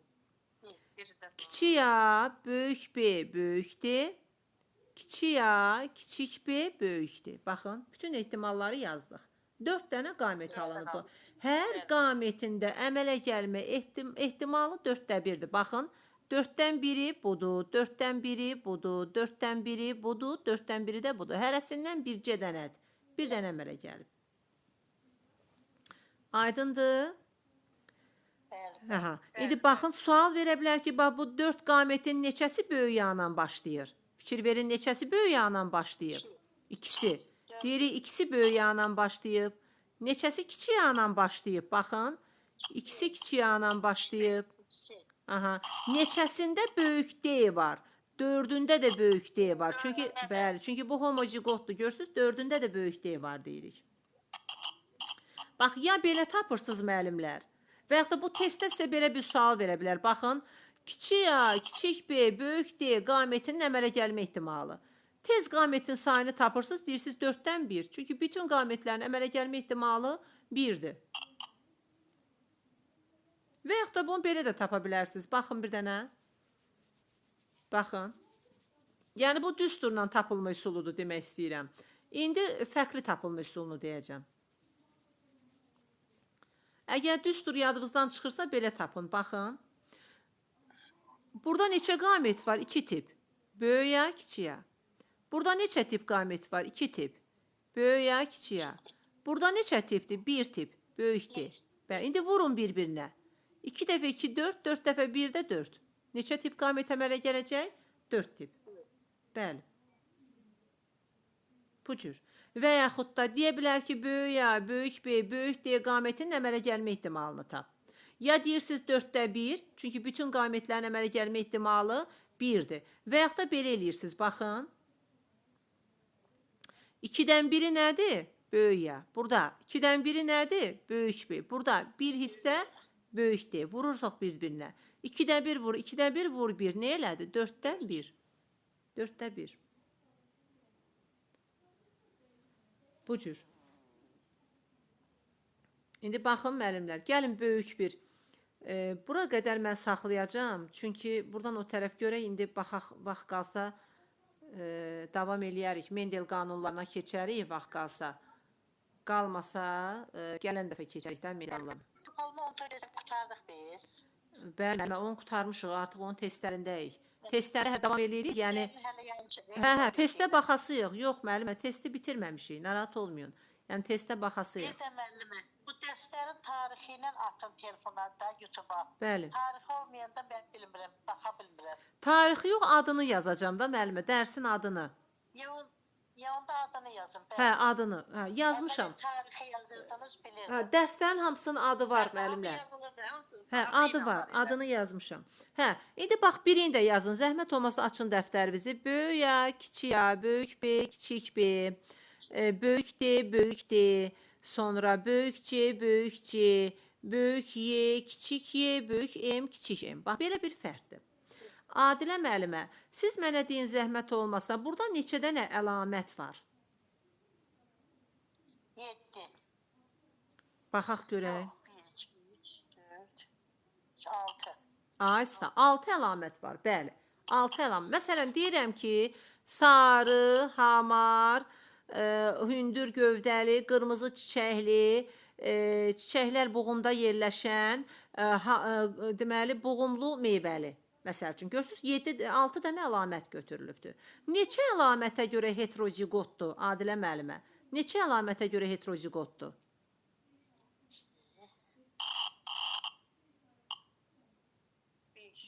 1, 2, 3, 4 deyən düzdür, bəli. 4 əlamətə görə heterozigotdur. Bu böyük C-dir, ha. İkisi də böyükdür, müəllimə. Bəli, bəli, qoy, hə, ikisi də, bəli. Bax, bu da böyük C-dir, bu da böyük C-dir, bəli, böyükdür. 4 əlamətə görə heterozigotdur. Neçə əlamətə görə homozigotdur? 2 əlamətinə görə. Bir bu, bəli. 2 əlamətinə görə homozigotdur, düzdür. İndi bunu silin. Bunu bildiniz. Homozigot, heterozigotu nə cür tapdıq? İndi nəyə baxaq? Gəlin, indi bundan qamət almağın yoluna baxaq, müəllimlər. Birinci, düz turla qamət ala bilərəm. Qamət bərabərdir 2 üstü n. Aygün müəllimə, buradan neçə dənə qamət alınacaq? Burada bir heterogametin sayında 4 dənə olanda 2 üstü 4. Bəli, 2-ni 4 dəfə öz-özünə vururuq. 2 dəfə 2, 4, 4 dəfə 2, 8, 2 dəfə 8, 16. Deməli, 16 dənə qamətimiz olacaq. Ya belə tapırsınız qamət almağı, ya da belə yazırsınız. Baxın, 2 qamət buradan alınacaq, böyük ya, kiçik ya. 2 qamət buradan, böyük ya, kiçik ya. 1 qamət buradan, böyük D. 1 qamət buradan, böyük C. 2 qamət buradan, böyük Y, kiçik Y. 2 qamət buradan vurun bir-birinə. 2 dəfə 2, 4, 4 dəfə 1, 4, 4 dəfə 1, 4, 4 dəfə 2, 8, 2 dəfə 8, 16. Ya da belə tapın, 16 qamət də buradan eyni şeydir. Bu cür qamət aldıq. İndi belə deyək, yəni o cür də tapa bilərsiniz və ya bu cür də tapa bilərsiniz. İndi buradan sizə sual verilə bilər ki, belə soruşula bilər ki, bu 16 qamətin neçəsi böyük yağla başlayır?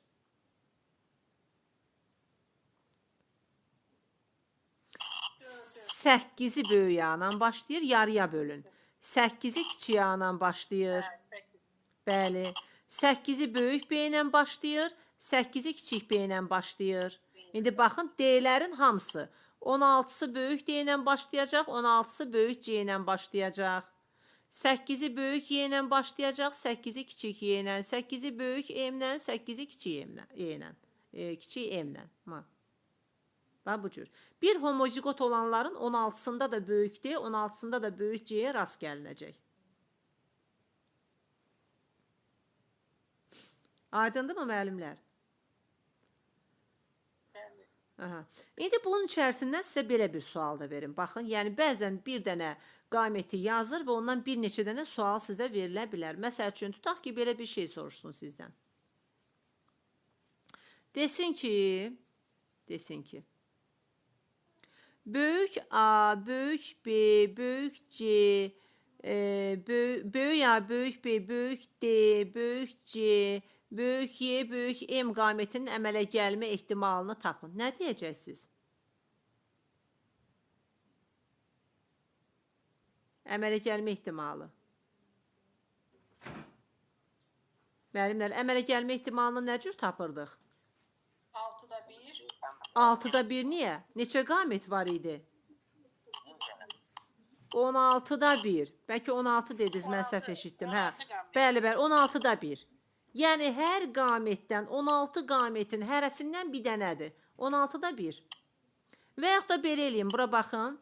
Tutaq ki, desin ki, və yaxud da belə deyim. Deyir ki, Elçin müəllim, sizə deyir ki, kiçik A, kiçik B, böyük, bir dəqiqə, kiçik, desin ki, kiçik A, kiçik B, böyük D, böyük C, kiçik Y, kiçik M qamətinin əmələ gəlmə ehtimalını tapın. Nə edəcəksiniz? Tez deyəcəksiniz 16-da 1. Hərəsindən bir dənə də onsuz da. Və yaxud da sadə olsun deyənə belə eləyin. Baxın. Baxın, belə eləyək gəlin. Kiçik A, kiçik B, böyük D, böyük C, kiçik Y, kiçik M. Baxın. Kiçik A-dan neçə dənədir? 2-dən 1. Kiçik B-dən neçə dənədir? 2-dən 1. Böyük D-dən bir dənə, böyük C-dən bir dənə, kiçik Y-dən 2-dən 1, kiçik M-dən 2-dən 1. İndi M-dən 2-də 1. bəli, vurun bir-birinə. 2-də 1, vur, 2-də 1, vur, 1, vur, 1, vur, 2-də 1, vur, 2-də 1. 2 dəfə 2, 4, 4 dəfə 1, 4, 4 dəfə 1, 4, 4 dəfə 2, 8, 2 dəfə 8, 16. 16-da 1. Yenə gördünüz, düşdü 16-da 1. Yəni, hər qamətdən bir dənə düşdü. Növbəti Afər müəllimə. Baxın, Afər müəllimə, siz açın mikrofonu zəhmət olmasa. Bəli. Böyük A, kiçik A, böyük B, kiçik B. Müəllimə, buradan neçə tip qamət alarsınız? Yəni, buradan neçə dənə qamət alarsınız? Neçə dənə? 2 dənə. Niyə müəllimə? 4 dənə müəllimə. Ay, sağ olun. Bəli, bəli. 2 cür tapa bilərik. Ya yazırsınız qamət bərabərdir 2 üstü n. 2 üstü n. 2 üstü neçə? 2 üstü 2. Bəli. Niyə 2 üstü 2? Çünki burada 2 dənə heterozigot var. Biri bu, biri bu. 2 dənə heterozigot var. Böyük A, kiçik A, böyük B, kiçik B. Aysa, bəli, bəli. Ya da belə yaza bilərdiniz. Baxın, tutaq ki, 2 qamət bundan, 2 qamət bundan. 2-ni vurardınız 2-yə, deyərdiniz 4. 4. Bəli. İndi gəlin qamətləri deyim, mən yazım. Hansı qamətlərdir ki, o dediniz ki, 4 dənə qamət ala bilərik? Gəlin siz deyim, mən yazım, hansılardır? Böyük A, kiçik A. Müəllimə, böyük A, kiçik A, eyni 2 dənə allergen bir qamətə düşə bilməz. Böyük A, böyük B. Bəli. Kiçik A, kiçik B. Kiçik A, kiçik B. Sonra yenə var. Böyük A, böyük B, kiçik A, kiçik. Sonra Böyük A, kiçik B müəllimə. böyük A, kiçik B. Bəli. Bəli. Böyük A, kiçik B. Kiçik A, Kiçik B. böyük B. Küçük 1. Kiçik B. Kiçik A, kiçik B. Bəli. Böyük A, böyük B. Kiçik A, kiçik B-ni yazmışıq. Müəllimə düz deyirdi. Kiçik A, böyük B. Bəli. Bəli, onu yazmışıq. Bəli, bəli, düzdür. Bax, belə də deyə bilərsiniz. Böyük A, kiçik A, böyük B, kiçik B. Baxın indi. Bax, bunu bundan. Böyük A, böyük B. Bunu bundan. Böyük A, kiçik B. Bunu bundan. Kiçik A, böyük B. Kiçik A, kiçik B. Bax, bu cür. Bəli. 4 dənə. Düzdür, müəllimə. Nəysə. Siz bir dəfə yazmalıyıq da müəllim. Bəli, bəli, hərəsindən bir dənə. Bəli, Yazmamalıyıq. bəli, bəli. Yaxşı.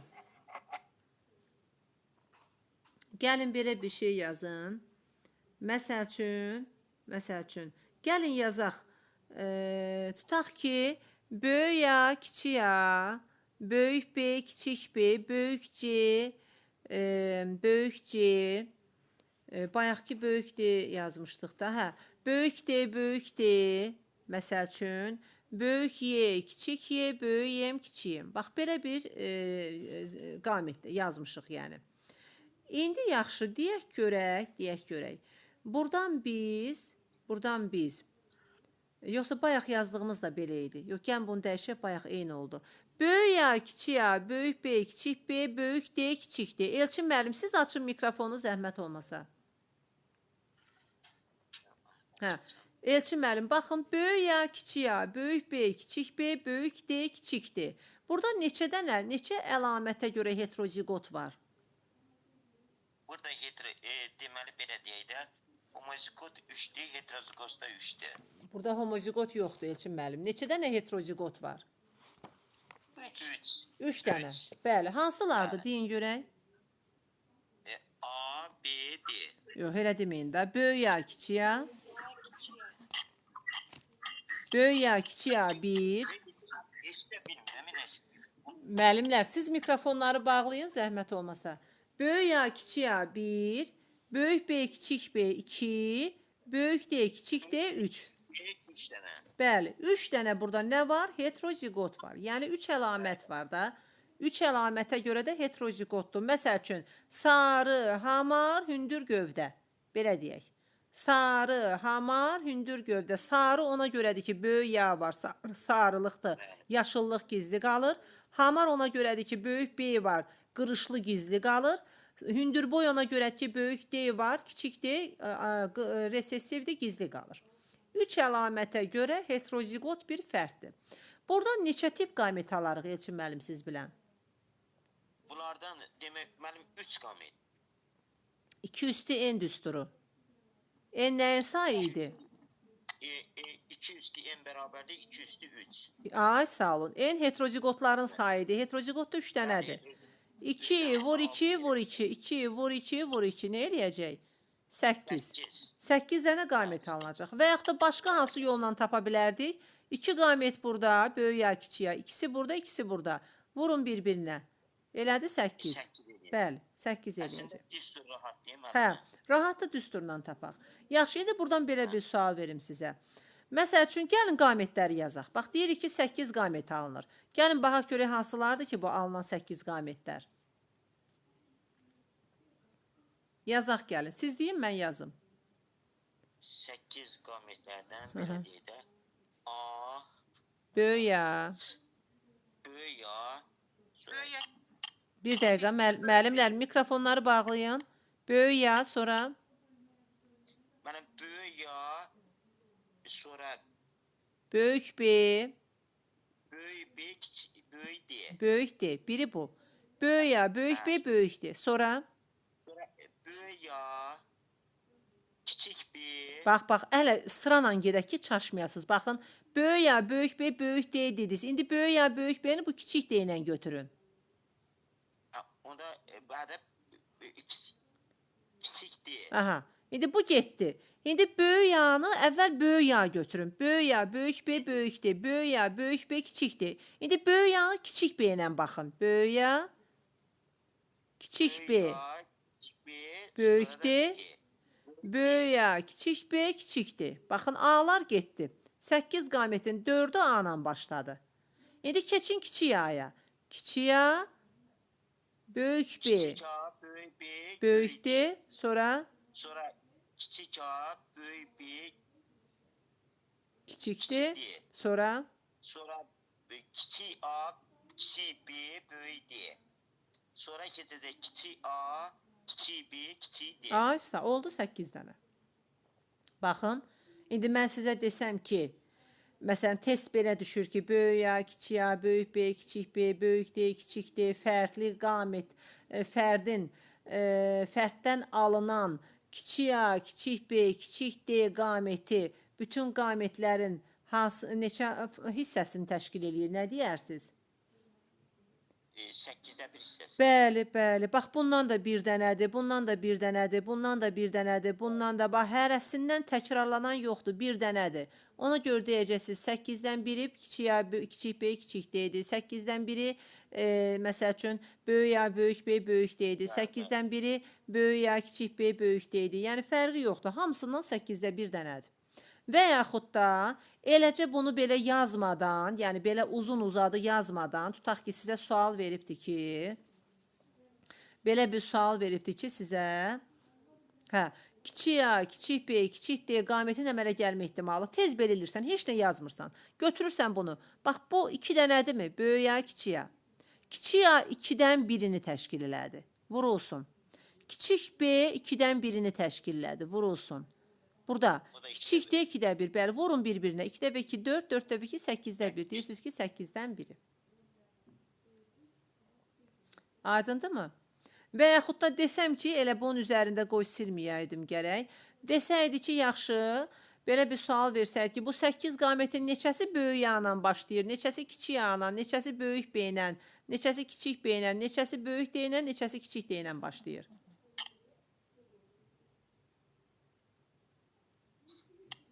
Dördü böyük A ilə, dördü kiçik A ilə, dördü böyük B ilə, dördü kiçik B ilə, dördü böyük D ilə, dördü kiçik D ilə. Bəli, hamısı 4-4. Bəli.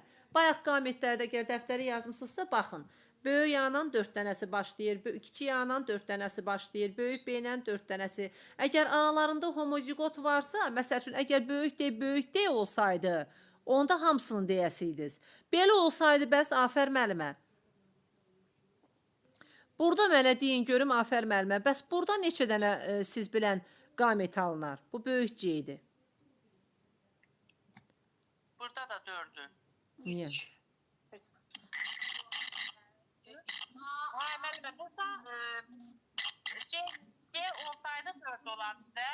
Baxın. C'nin 3 dənə. Bir tip A, burada. böyük A. 2 tip burada, bir tipdən burada. Vurun bir-birinə.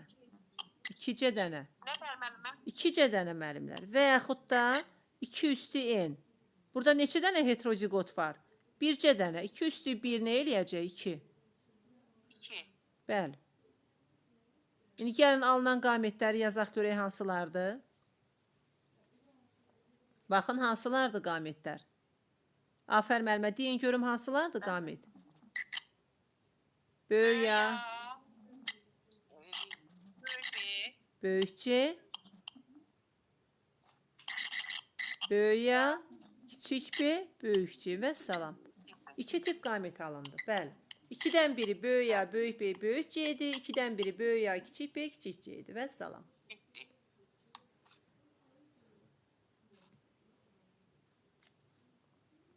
Yaxşı, tutaq ki, belə bir şey deyim. Müəllimlər, Sürayə müəllimə, buradasınız siz. Aha, Sürayə müəllimə, gəlin belə bir şey yazaq sizdən.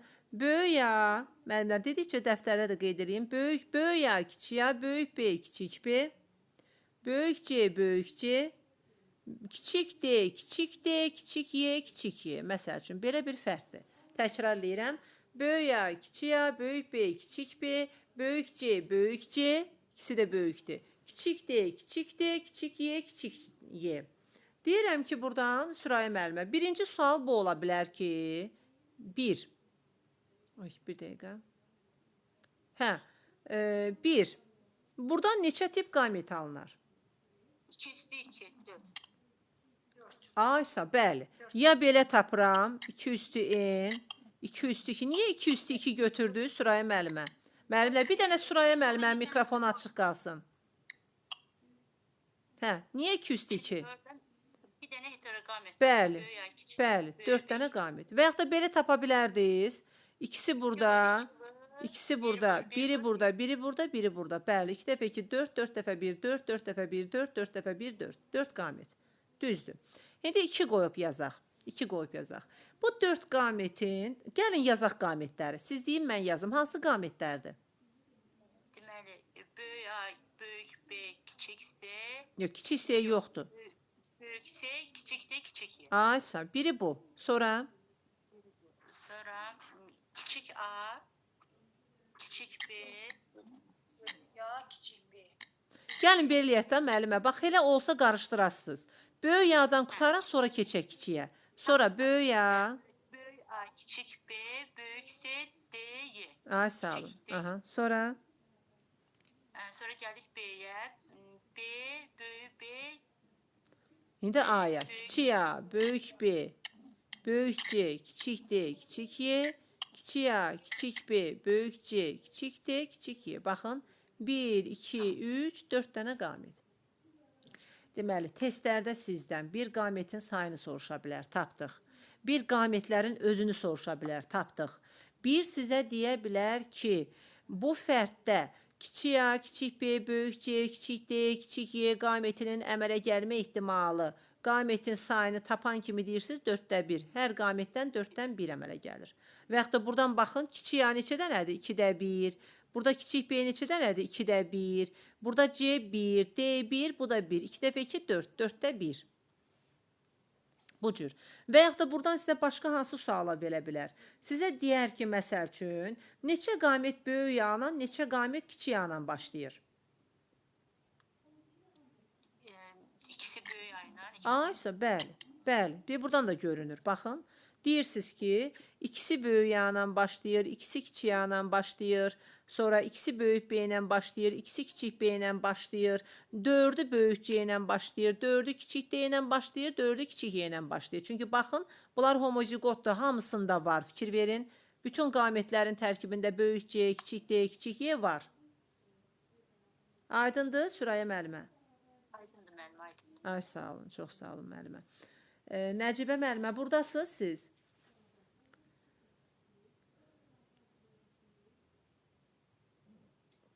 Nəcibə müəllimə yoxdur yəqin.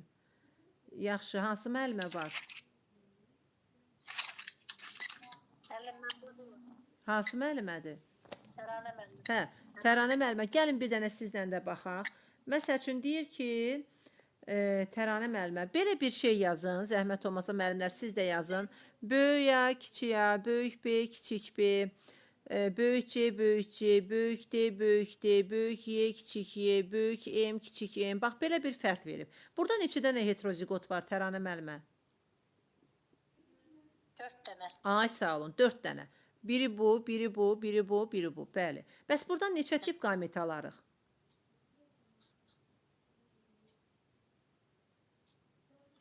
Buradan Bəli. qamətin İkisi burada, ikisi burada, biri burada, biri burada, ikisi burada, ikisi burada. Baxın. 10 dənə. 2 dəfə 2, 4, 4 dəfə 8, 16 dənə, bəli. 16, və yaxud da 2 üstü 4. Və yaxud da 2 üstü 4 nə eləyir? 16. 16 qamət alarıq. Bəli. İndi sizə belə bir sual versə ki, 16 qamətin neçəsi yalnız dominant genotip daşıyır? Baxın, suala...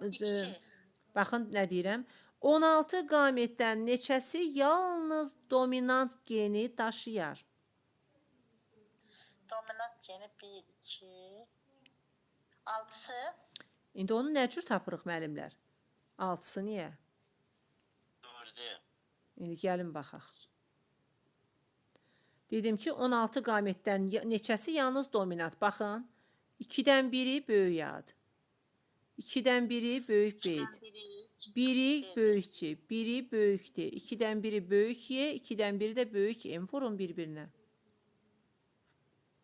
Yeniləyəcək nə? 16'da biri, bəli, 16'da biri. Bəs desə ki, 16 qamətdən neçəsi yalnız resessiv geni daşıyır? 4'ü. Və yaxud da deyər ki, neçə qamətdə resessiv genə rast gəlinir? Yenə 4'ü müəllim. Yenə deyəndə ki, müəllimə, bayaq 4 olmadı, axı 16'dan biri oldu. Neçə dənə qamətdə resessiv genə rast gəlinir, müəllimə? Baxın, 2-dən birində kiçik A'dır. 2-dən birində kiçik B'dir. Bunlarda yoxdur. 2-dən birində kiçik Y'dir. 2-dən birində də nədir? Kiçik M'dir. 2 dəfə 2, 4, 4 dəfə 8, 2 dəfə 8, 16. 16'da 1. 16'da 1. Deməli, hər qamətin yalnız hər qamətdən bir dənə olur. Nə soruşsun sizdə? Həmin qamətlərin sayını tapırsınız və sonra deyirsiniz ki, hər qamətdən bir dənə olduğuna görə, deməli, onu da götürəcəksiniz ki, məsələn, 16 qamət almışsınızsa 16'da 1, 5 qamət almışsınızsa 5'də 1, 10 qamət almışsınızsa 10'da 1.